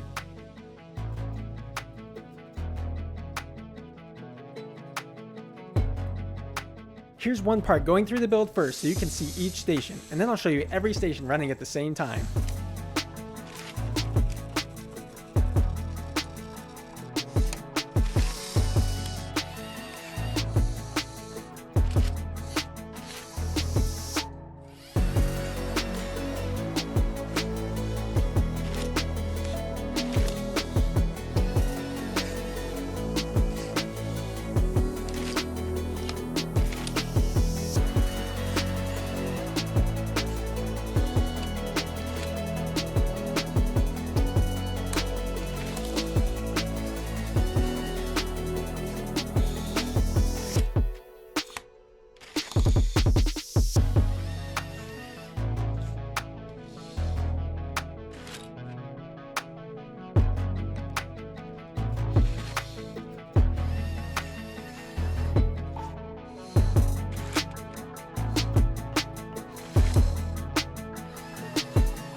Let's get some creepers to each station and run the whole machine, and get the hoppers filled up too.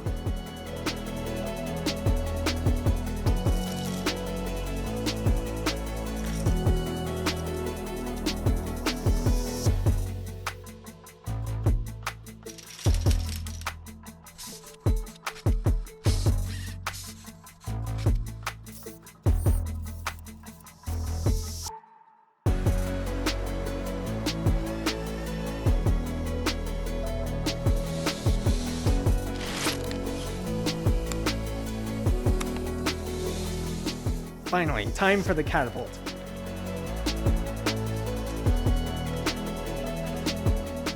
Ha! Take that, Steve. And that.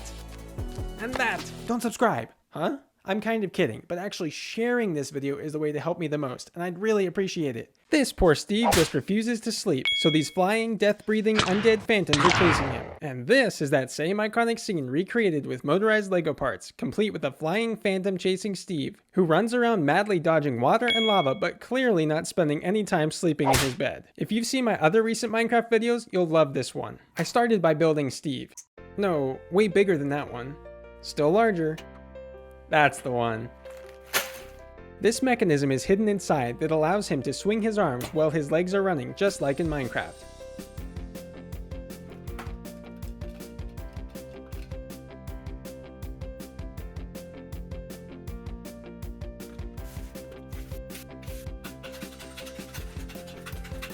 Now for the head.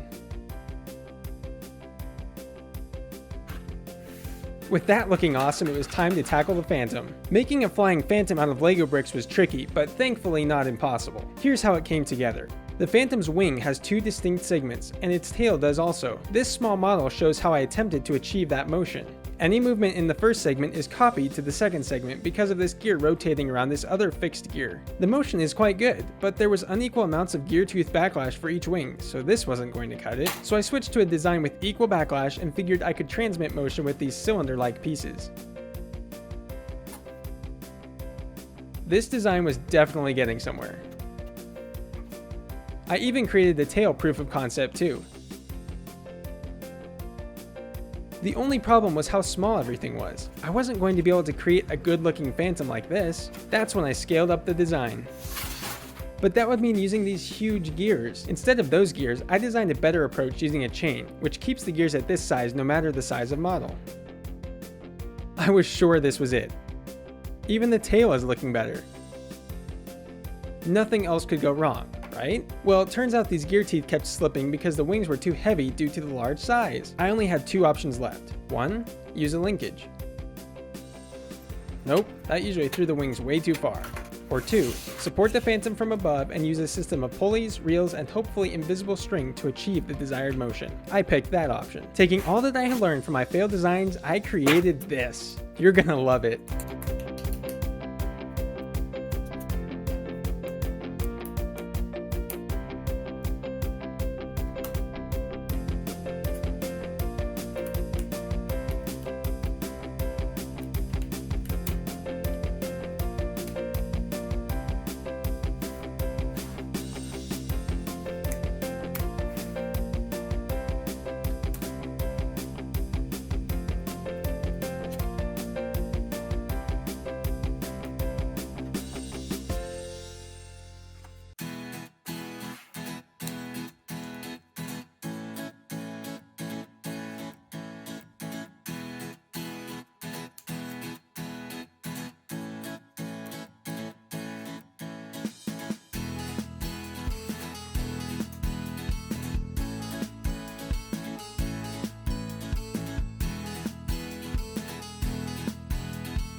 Not only does it look really good, but it also has the hidden wing and tail functionality that will make all the motorized reels jobs really easy. With Steve built and a Phantom to chase him, I was off to build some Minecraft terrain that loops forever, so it really looks like Steve is running like crazy to avoid the Phantom. Sections of water, dirt blocks, grass blocks, lava, and sand were added to make a buried terrain.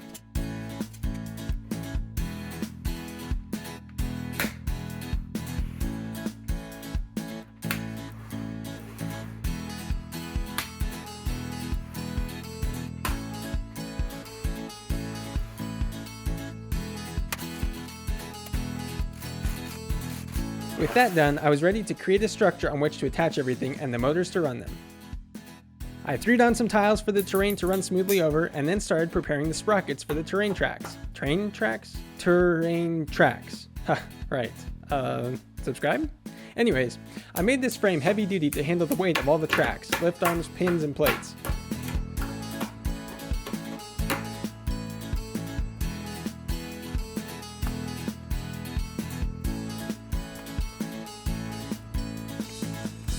Two large walls were used to attach it to the main base plate.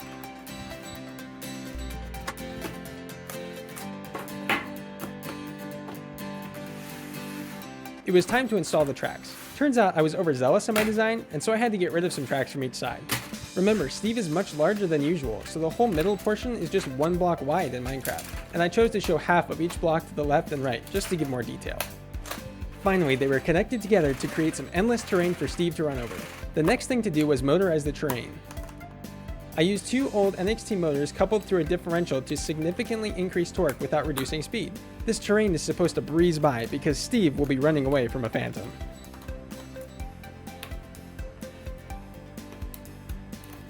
You can see how when the motors run together, it works much better than with just one. Needing some extra room, I added a couple more small base plates to the main one. It was time to build a very tall yet durable frame to hold up both Steve and the Phantom, and create a place to attach all of the pulleys for the Phantom's movements. Yeah, the frame's gonna have to be taller than that.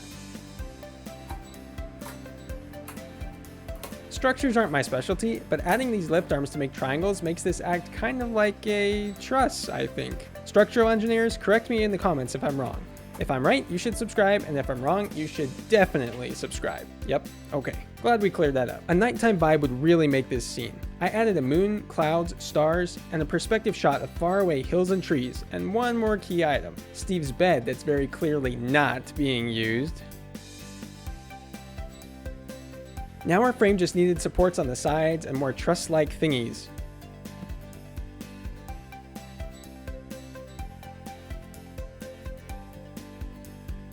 And of course, a top to connect all the frame sections together. Attaching Steve was next on the to-do list. One change I made was to add 2 transparent round bricks because all the corners on the arms and legs kept catching. Now they don't. I also used some of these cool transparent lift arms to make it appear that Steve isn't being supported at the top, but rather standing on the ground. Of course, there's actually a tiny gap. More structural supports. And okay, it was time to motorize Steve so he could run away. I made this section out of black, gray, and white parts to hide it against the night picture we just made.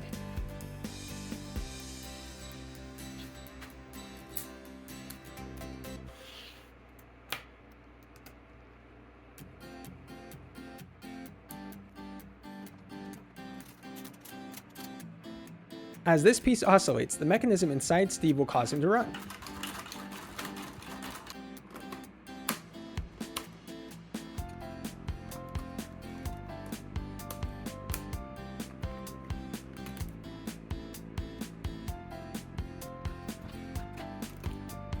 Adding a motor finished this part up. He's running a little slowly, but I'll speed it up as much as I can in the program. All I needed was a motorized reel.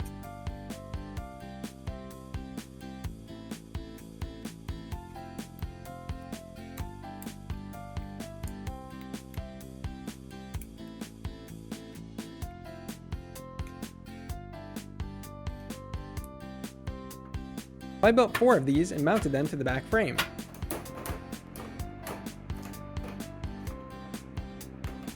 I attached the controllers and some sensors during this process too, since the Phantom would need to initialize every time it started up.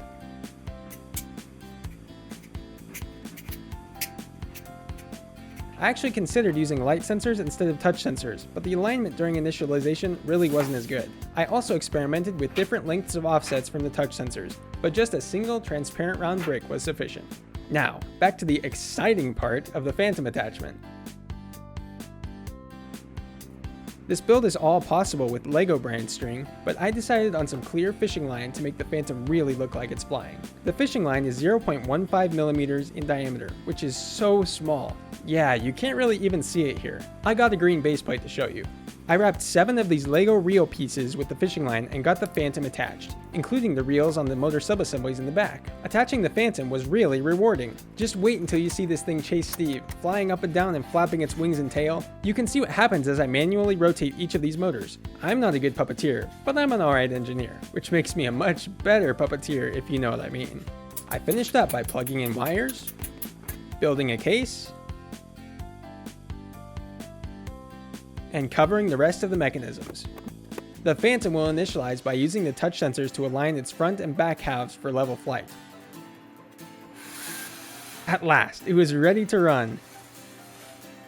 During flight, the tail would do 2 beats for every 1 beat of the wings, just like in Minecraft, and the speeds are the same too. The Phantom will hover, flapping its wings a random number of cycles, and the tail always keeps in sync. Then suddenly, the Phantom will swoop to a new height, presumably to monitor Steve, or to attack. You can almost see the terror on Steve's face, his mouth open in a silent scream. Okay, I admit that was dramatic.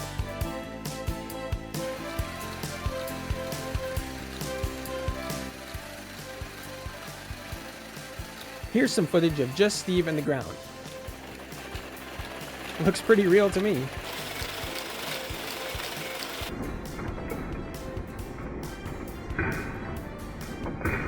And also some footage of just the Phantom at 10 times speed.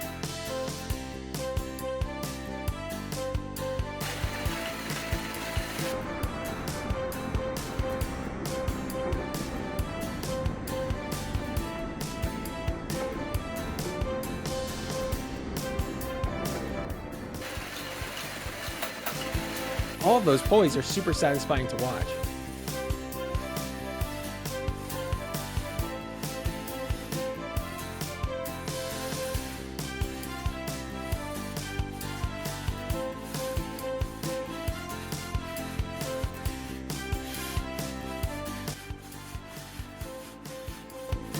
And seeing the motors do their job is pretty fun too.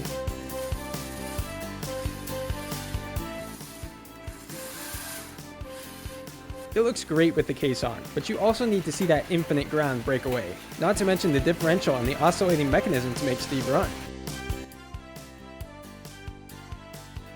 I want to keep creating these videos for you. The best way you can help me is by sharing this video on your social media. I just made a working LEGO Minecraft minecart with TNT that runs on powered rails, straight and curved rails, and one more special rail that's key for a big boom. The minecart looks uber realistic, and it even speeds up on powered rails and slows down on normal rails. There's also a camera mount, so you'll get a first-person view of riding in the minecart. You just won't want to be in the minecart when it explodes. I placed rails all over my house so you can see it in action. Here's how this build went down a week ago. I'm going to start by creating a rail for the minecart that mimics this one from the game. This rail has some issues. It's 16 studs wide instead of 14, has stability problems, and turning is going to be tricky. I'll try adding gear racks to these hinged pieces. Yeah, no way that's going to work, so let me think. Way back in 2006, I bought a LEGO City train set that had these rails. They snap together like this and have wheels that ride along the rails. It even had a motor that fits perfectly on the rails. Now we're on to something. Making the rail 14 studs wide is a good start, so I'll build a ton of these, literally a ton, to extend the rail width. Then, of course, I'll tile it off to make it look accurate to the game. Yep, that'll do. I'll get to work building a bunch of these. Of course, the powered rail and the special rail are just modified versions of this rail. I will remove the dark tan tiles from the center and replace them with yellow tiles that run the length of the rail and red and dark tan tiles down the middle. Next, I'll build the frame and walls of the minecart. The minecart is 16 by 20 by 10 pixels with this cool pattern on it. So here goes my attempt with LEGO. Looking good. And here's the second one. The other wall is a little different, but not much. And 2 of those. Now we have the 4 Minecraft walls, so I'll build a frame next, with this train motor as part of it. I'll connect the wire and give it a test. Whoa, too fast. And now slowly on the rails, super smooth. How about a longer set of rails? Perfect. I do want to keep the motor centered, so I'll add these. I also removed the battery cover because this little part hits it. Looks like those changes cause no harm. I'll add a color sensor to detect powered rails. I'm going to get this thing looking like a minecart now by adding those sweet walls from earlier. To do that, I'll need to build a frame and some kind of interface between these Technic parts and normal LEGO plates.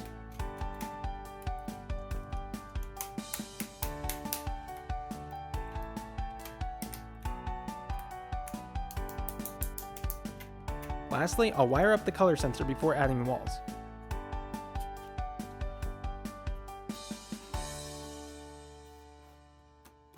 Wow, those walls look so good, but the minecart isn't finished yet. I still need to add the TNT to make this thing really smoking. That shouldn't be too hard. I'll set up a base that fits into the top of the minecart. Now I gotta make sure to have TNT shown on the side.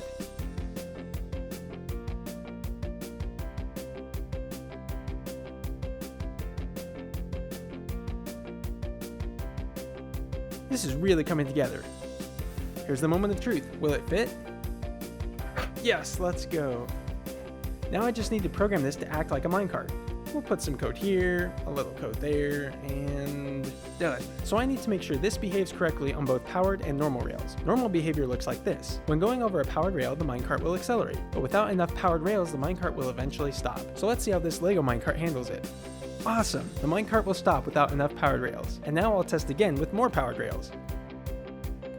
Yes, it accelerates over the powered rails. I'm laying a ton of rails around my house right now. I even put rails outside. Well, outside didn't work out so well. Hey, you wanted to see this explode, right? Ooh, how about one more time in slow motion? Ouch. Yeah, I'm going to avoid outside, but I'll continue laying rail around the house. There, the rails are all set. It's time to take a ride. You'll hear a countdown, which is for placing the TNT lid. Here it goes.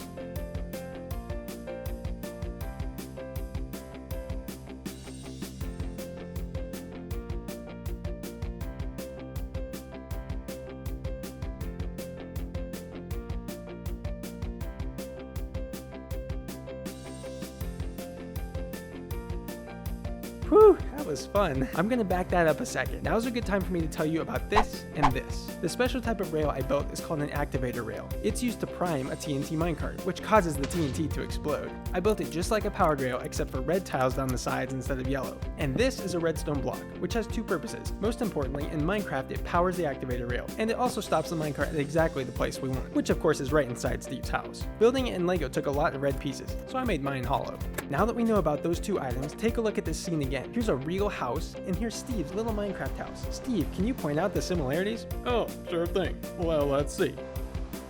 Bed, rails, Prime TNT minecart. Wait, Prime TNT minecart? Well, Steve just keeps dying. First from the working Lego zombie spawner, and now this? Poor guy. This is a shulker box in Minecraft, and this is a real-life shulker box built from Lego parts. It's packed with features, including one I had to test by dropping it from a second-story window. More on that later. To open the shulker box, the user can use the built-in motion detector, ID card access, or even a key to enter a password. All the mechanisms are hidden in the floor, making it look magical. I'll show you the finished shulker box and also how I made it. Okay, quick recap on shulker boxes. They allow players to store items, and when the shulker box is mined, the items remain inside, unlike a normal chest that drops its items when broken.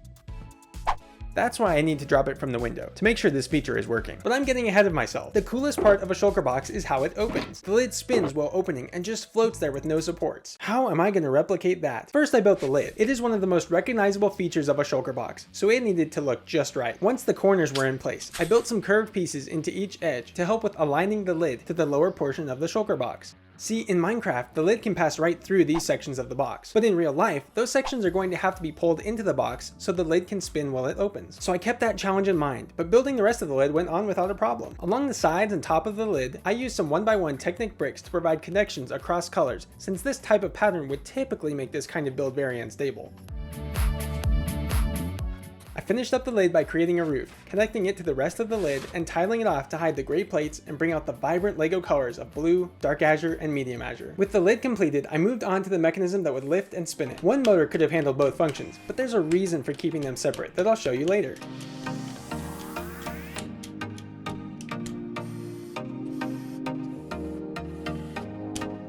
The lid is pretty heavy, so I built a roller bearing with these 1x1 round tiles that will allow it to spin easily.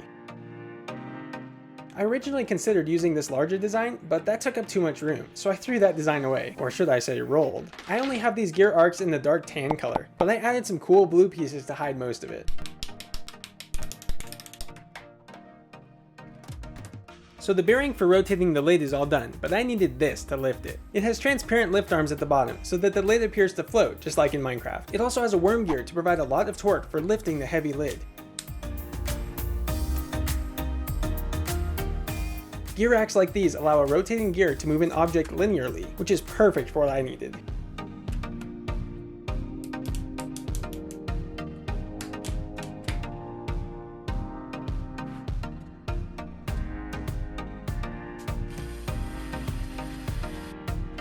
There you have it, spinning motion and lifting motion. I started to design a way for these sections to be pulled into the shulker box, and kept each one separate so they could have different animations while the lid opens, which is cool because that functionality isn't required in Minecraft, so you will have never seen it before. It takes 4 of these sub-assemblies, one for each sliding section. They'll work by rotating something like this, but it's just an early prototype. With that part complete, I needed to get the controllers connected, which I used these awesome new pins with anti-stud pieces for. I put one controller here, and one there. They'll communicate using Bluetooth. Last but not least, I added a few ways for users to access the shulker box. This color matrix will be used for password entry. It can show individual colors in each square, so I looked up the HSV values for Lego colors blue and dark azure, so it will blend in with the box walls until it is needed for password entry. Then I use this small motors encoder so that the user can enter the password by rotating a key left and right. Plus this old yet very useful spring-loaded part will always bring the motor back to center.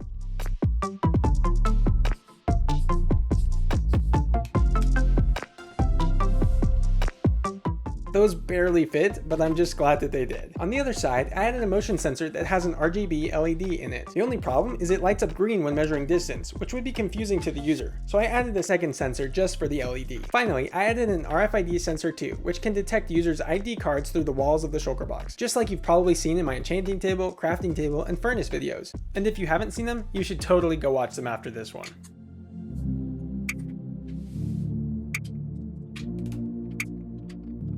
With the wires looking like a mess, I got those cleaned up using a bunch of cable connectors. It looked much better afterwards. Plus, then the cables wouldn't interfere with any moving parts. Well, that's all the required functionality, so all that's left on the build is finishing the walls and covering up the mechanisms. I put together the walls for the base and only had to modify them slightly when connecting them to the main assembly to adjust for the lights and password entry items. Oh yeah, I almost forgot the tool for password entry. It looks like a key, but really any axle will do, because it's more about entering the proper password sequence than having a key. Supports for the sliding sections came next, which conveniently also helped to hide some of the mechanisms. The sliding walls were built then, which didn't take long since I had already completed the motor and gear train portions.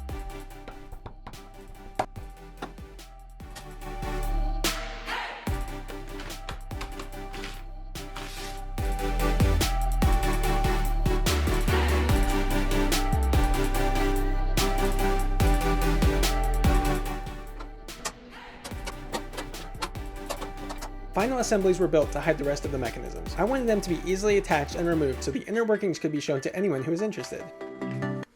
I initially attempted magnets for that, but found an easier solution instead.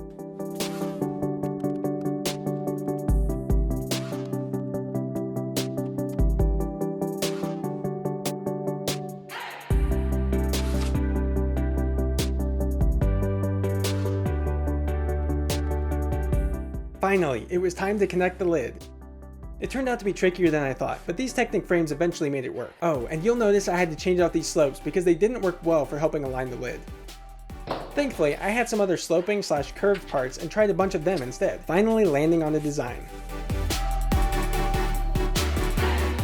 Once the lid went on, the build was completed, and wow, I felt like it looked even better than I hoped it would.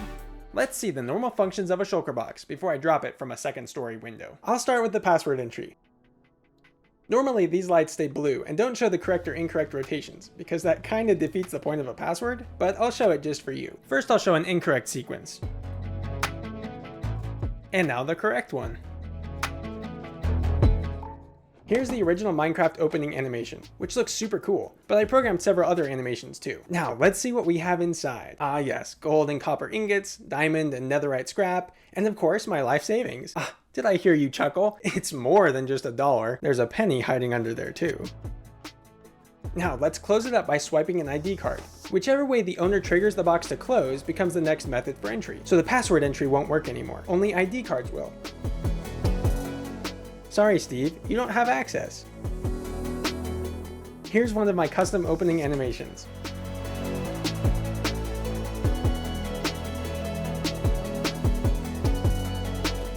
Now we'll close it using the motion detector so that becomes the next method for opening, which is cool because then anyone can open it. No password or ID card needed, which is just like it is in Minecraft.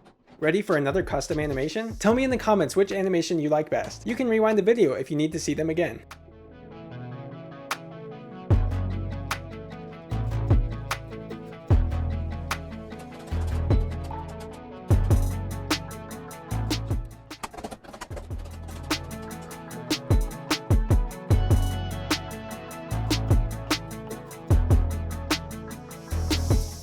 Before I drop this from the window to test if the box could actually keep items inside when broken, check out the machine with the mechanisms uncovered. It looks pretty sick.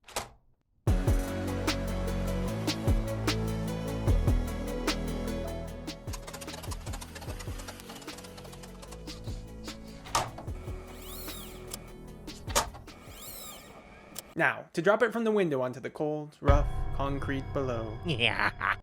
Here it goes. Uh-oh. 3, 2, 1.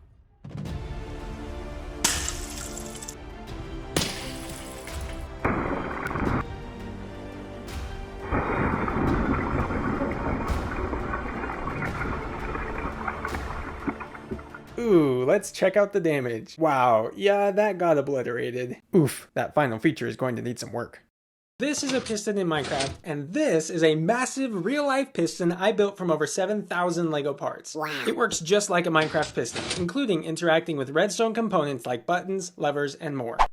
All the mechanisms are hidden inside, but I'll show you everything. You also get the bonus of seeing 3 other blocks I've never shown before, and I'll use them to make sure the piston only pushes the blocks it's supposed to. I'm hoping this is the coolest video you see today, so make sure to hit like. Let's get into it. Because it moves, this is the most important part of this build. I took notes about color and how many pixels each section has.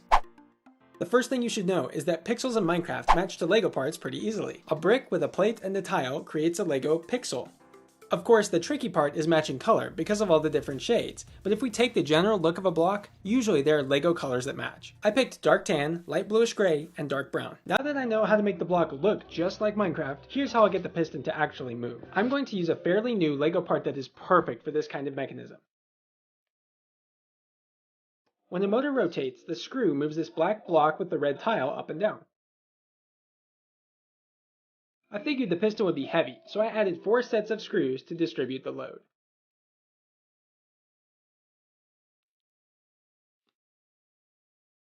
Of course, I forgot that the screws should be supported on top, so I changed my first design to leave room for supporting beams.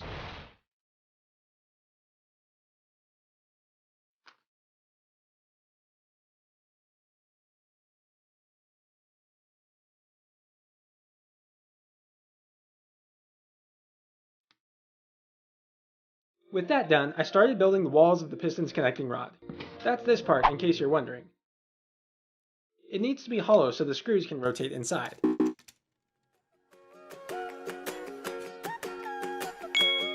But here's the thing, that doesn't make for a very strong build. Unless you use the SNOT technique. Yes, I said SNOT. No, I don't mean the stuff from your nose. SNOT stands for studs not on top, like this piece that has studs on the side. By interlocking bricks normally and using SNOT, you can create a very strong structure, even if it's hollow.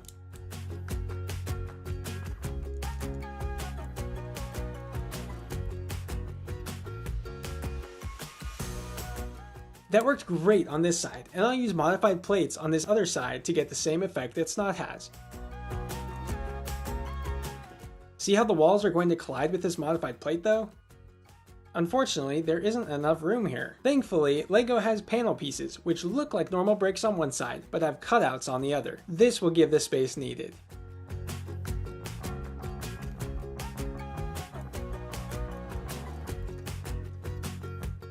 Also, remember how the piston can push some blocks but not others? There's going to be a sensor in the piston that allows it to read what block is in front of it, so I need to run a cable inside this connecting rod. Thankfully, there's enough room behind the panel to do that too.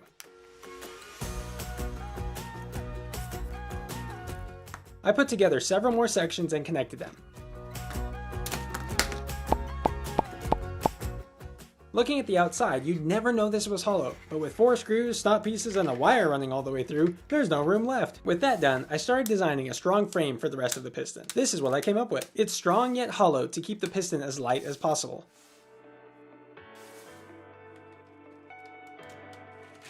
I created 2 since one will be used later. I wanted the bottom of the piston to have a smooth finish and not show the bottom of the bricks, because that's what you see in Minecraft. Normally, you could use inverted tiles to do that, but those pieces aren't made in all the colors I needed. So instead, I used brackets to flip the direction I was building so I could use normal tiles instead.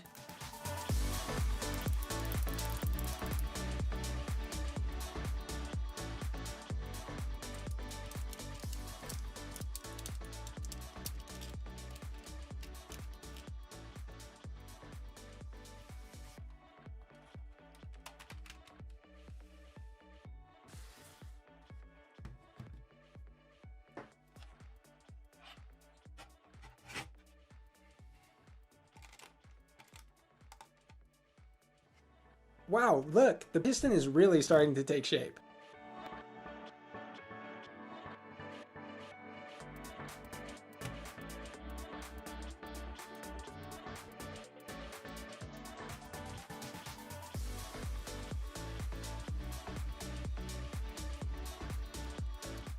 I added several more layers of bricks, always making sure that any part that would be seen on the outside was the right color.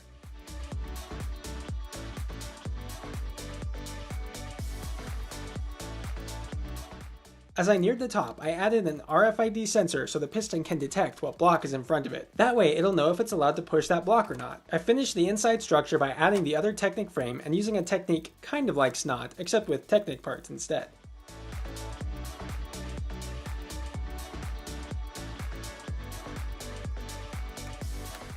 In hindsight, I do not recommend this exact design because of how tricky it was to connect, but at the same time, the principle I used here makes a build extremely strong, so in some cases, it's worth it.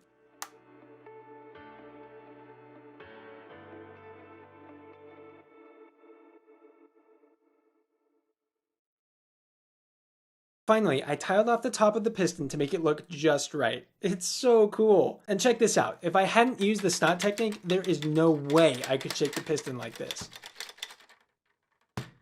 In fact, here it is again with the snot pieces removed.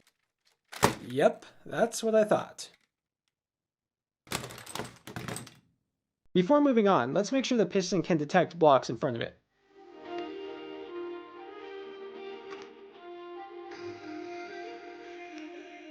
Here are two other blocks I made. This is a lodestone, and this is a birch log that's still a work in progress. They're a smaller scale than my normal blocks, but they'll work for this test. They both have an RFID card inside that can be detected by the piston. Remember, a piston cannot push a lodestone, but it can push a birch log. So let's just make sure it can detect them correctly. That's a lodestone, but I cannot push it. That's a birch log, and I can push it. Cool, that'll be perfect. Next, I put together the piston housing, following the same pixel and color ideas I used for the piston. I used Technic bricks on the corners, so that the places where colors don't overlap would be stronger.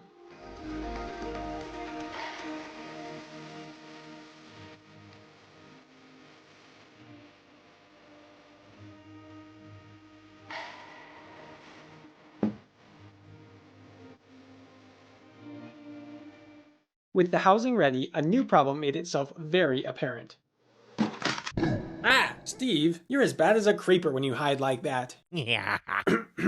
Back to the issue at hand. You probably expected this because in Minecraft you can see that the connecting rod is 16 pixels, while the piston housing is only 12. I wanted to have the piston travel the length of a full block, so I had to come up with a plan to fix this issue. My first thought was that pistons are often placed on other blocks in Minecraft, so I decided to use chiseled stone bricks since they match the color scheme of the piston and you can still tell it's a distinct block from the piston. After modeling the chiseled stone brick block, I decided to start working on the piston's functions. Now remember, the piston is hollow, yet it still has over 2,000 pieces and weighs about 2.5 kilograms, or 5.5 pounds. That's pretty heavy, but I was just sure there'd be a way to lift it. So I got some motors and got to work. The first thing I realized is that all 4 screws needed to rotate in sync with each other. Here are 2 synced screws. If one of them skips a tooth, like I just simulated there, things start to get more and more out of whack until something breaks. With that in mind, I put together an initial design using 2 worm gears, but there were a few issues. First, I didn't gear down the motors enough to give them the power to lift the heavy piston, but they could lower it with the help of gravity. Second, when lifting the piston, the gears could slip and cause the screws to get out of sync. And finally, the weight of the piston on the screws causes the whole thing to twist, and that's a bad thing. So on my second design, I needed to fix those issues. First, I doubled the motors for more power. Then I doubled the gears to mitigate slipping.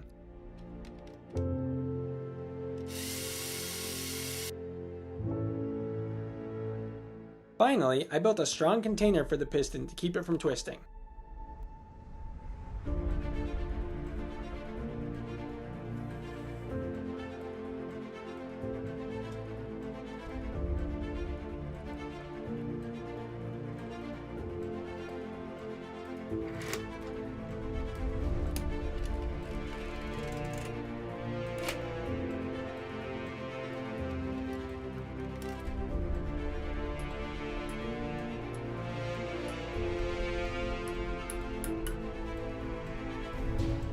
Here's how the first test went.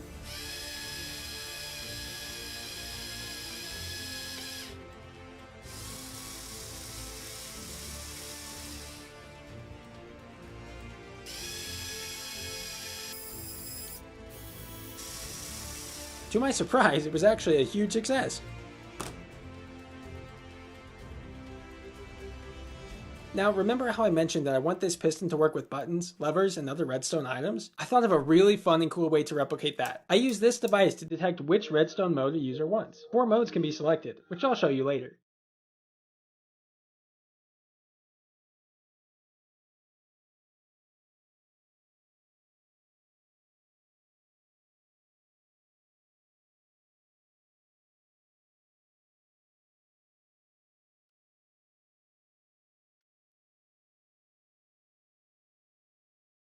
When the user presses this button, the piston will activate in whatever mode is selected.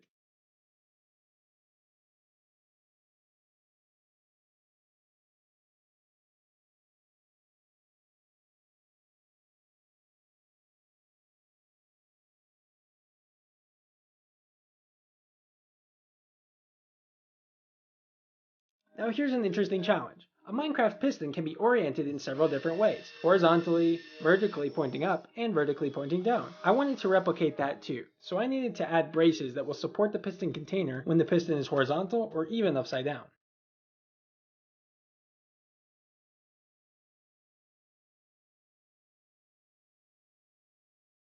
The piston is getting very close to being finished. I wired everything up so the EV3 controller can communicate with the sensors and motors.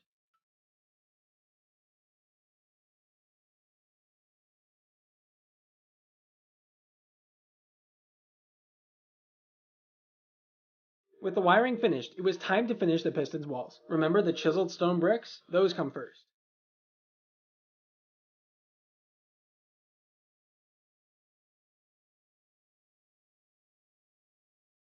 The piston walls will go above the chiseled stone bricks, just like when a piston is sitting on a chiseled stone brick block in Minecraft.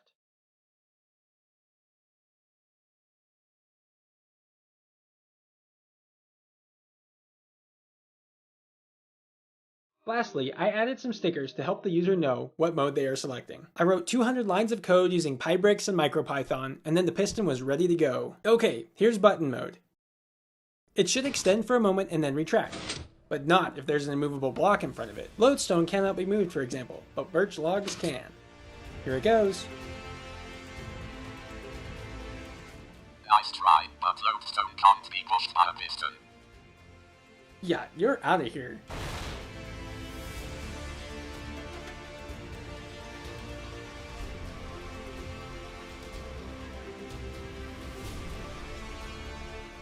Alright, awesome. The next mode is lever mode, which I'll test with the piston in a different orientation. The piston should extend and remain extended until I push this button again to deactivate the simulated lever. Let's see it work.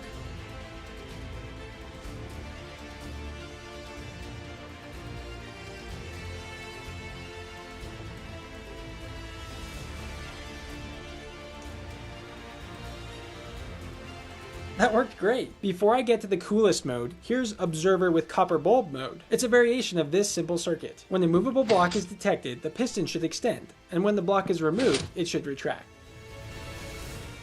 The rules haven't changed, silly. Lodestone still can't be pushed by a piston. Ha, nice try. Ah, so cool.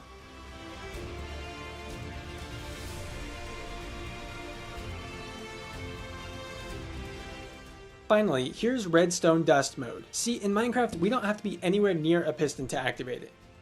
So I have a remote here, and I can select the mode and activate the piston without being anywhere close.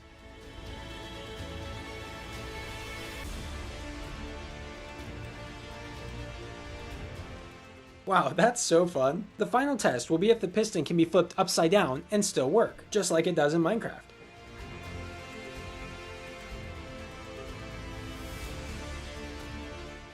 Yes, it does. I just built a Lego catapult to launch creepers. But why, you may ask? Look, we all know creepers are sneaky. I can't count the number of times I was just minding my own business and one blew up behind me. Uh-oh. Can you relate to that? The question is, how do the creepers manage to move around undetected? Hello. Since I couldn't find an answer, I made up my own creative twist to the Minecraft story. They must use a creeper catapult. Here's how the build went down. First, I built a tiny model to understand how a catapult works.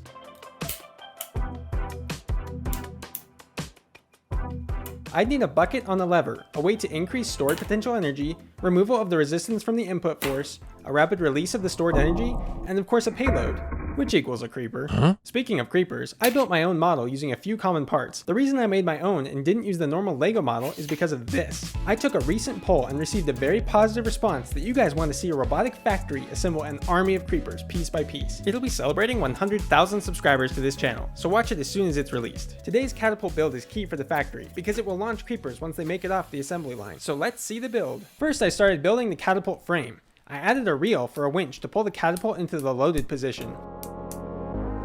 And also this Lego metal hook to release the bucket and launch the creeper.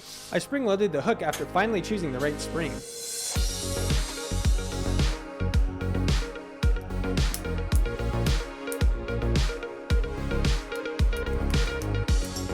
Okay, this next part is key to it all. I needed a way for motors to engage the winch to reel the catapult into its loaded position, but also then disengage from the winch so the rubber bands don't fight the motors when trying to launch a creeper. It's the same concept as using your finger to pull the catapult down, but then not leaving your finger on the bucket when the catapult launches, because if you did, that clearly wouldn't work very well. This special gear mechanism will fix that. See, when the red driving ring engages the gray gear on the left, the winch is rotated when these black axles move. But when the red driving ring engages the gray gear on the right, the winch is disengaged and can rotate freely, which will be great for the launching. In addition, releasing the hooks is now engaged. Next, I chose which motors to use. I needed a lot of torque and ease of attachment, so I went with EV3 motors. I connected 2 of them to the frame. This is really cool because the special gear train allows both motors to tackle the rotating of the winch and releasing the hooks together. That means approximately twice as much torque, which will mean a lot more rubber bands and throwing the creeper way farther. I then gave these same motors yet another task. That's like 3 jobs when a motor usually only has 1. I attached a changeover catch to the frame to move the red driving ring around.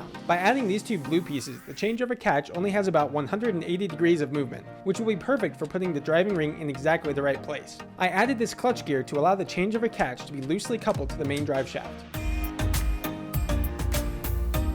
So when the motors rotate one direction, the winch is powered by both motors. Then when the motors turn the opposite direction, the motors now power releasing the hooks. Cool, right? Now I know I could have used LEGO's newer driving rings, but I didn't have quite the right combination of parts, specifically the smooth version of this 3-length axle connector. But I did get the newer changeover catch in there, so that's a plus.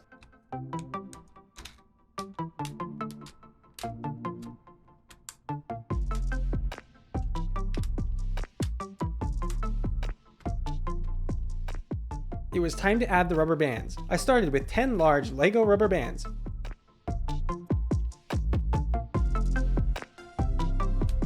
Time to get the bucket and lever built.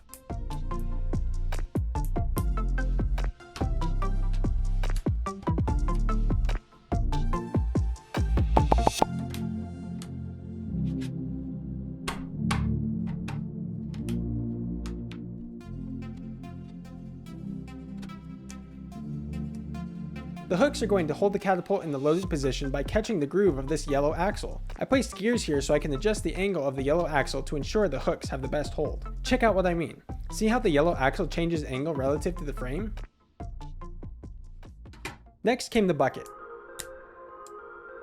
I actually started with this design, but it didn't fit a creeper very well, so I went with this one instead.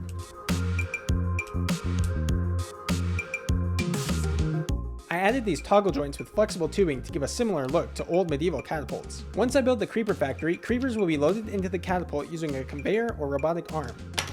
They sit like this in the bucket to get a more consistent launch and flight. I attached the bucket to the lever to the main frame, and then checked to make sure the hooks would catch that yellow axle. Turns out they did. See how useful those gears are though? If the hooks wouldn't have caught well, then I could have changed the angle of the yellow axle to help.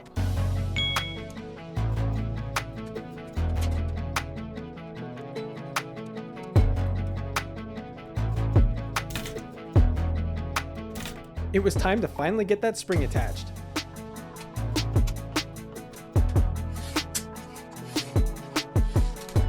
I added a couple more lift arms and connectors to guide the catapult as it lowered.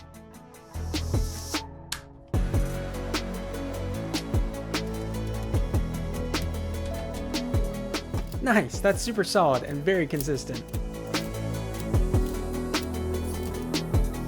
I added a limit switch so the motors wouldn't overdrive the winch and break something. All was good so far. I added the rope for the winch next, using this 35 length rope with firefighter nozzle. But to be honest, there's so much force that the nozzle broke after just a couple of uses. So then I just used the rope and tied it to the reel, but I'll spare you the details of how long that took.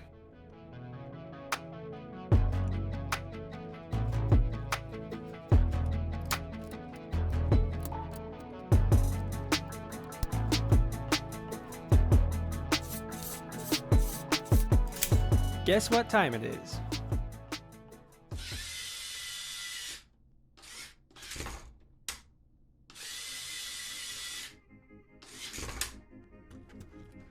No catapult is complete without a turntable to allow for easier aiming. I started with this approach, but it was unnecessarily complicated with bevel gears and the chain, so I made a pivot.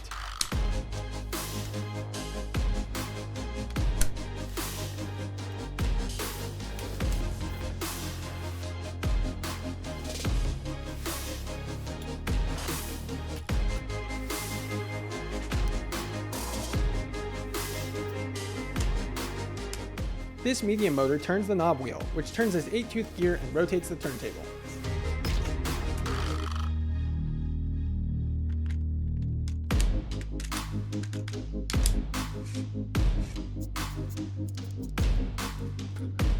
Lastly, I prepared the EV3, connecting a frame to mount the whole catapult onto.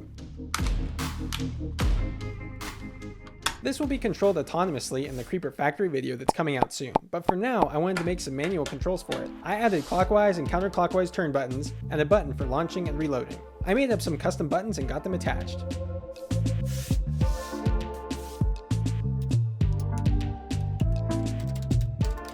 The program was a cinch and only took a moment.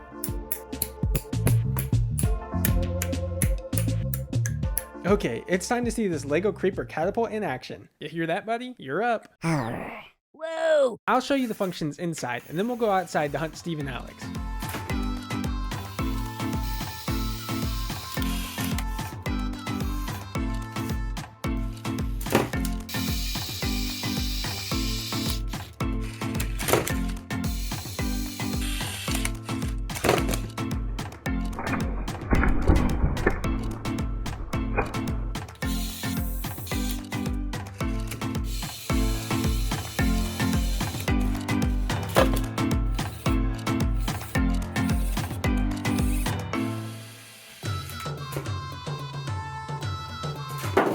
Oh, yeah, that's a hole in my studio. That's why I'm about to go outside.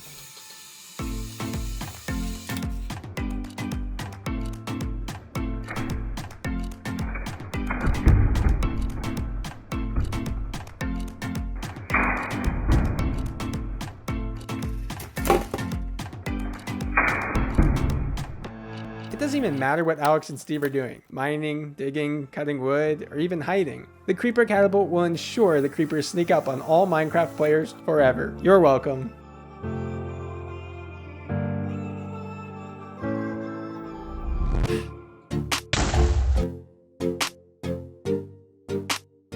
Whoa, look at this ninja creeper.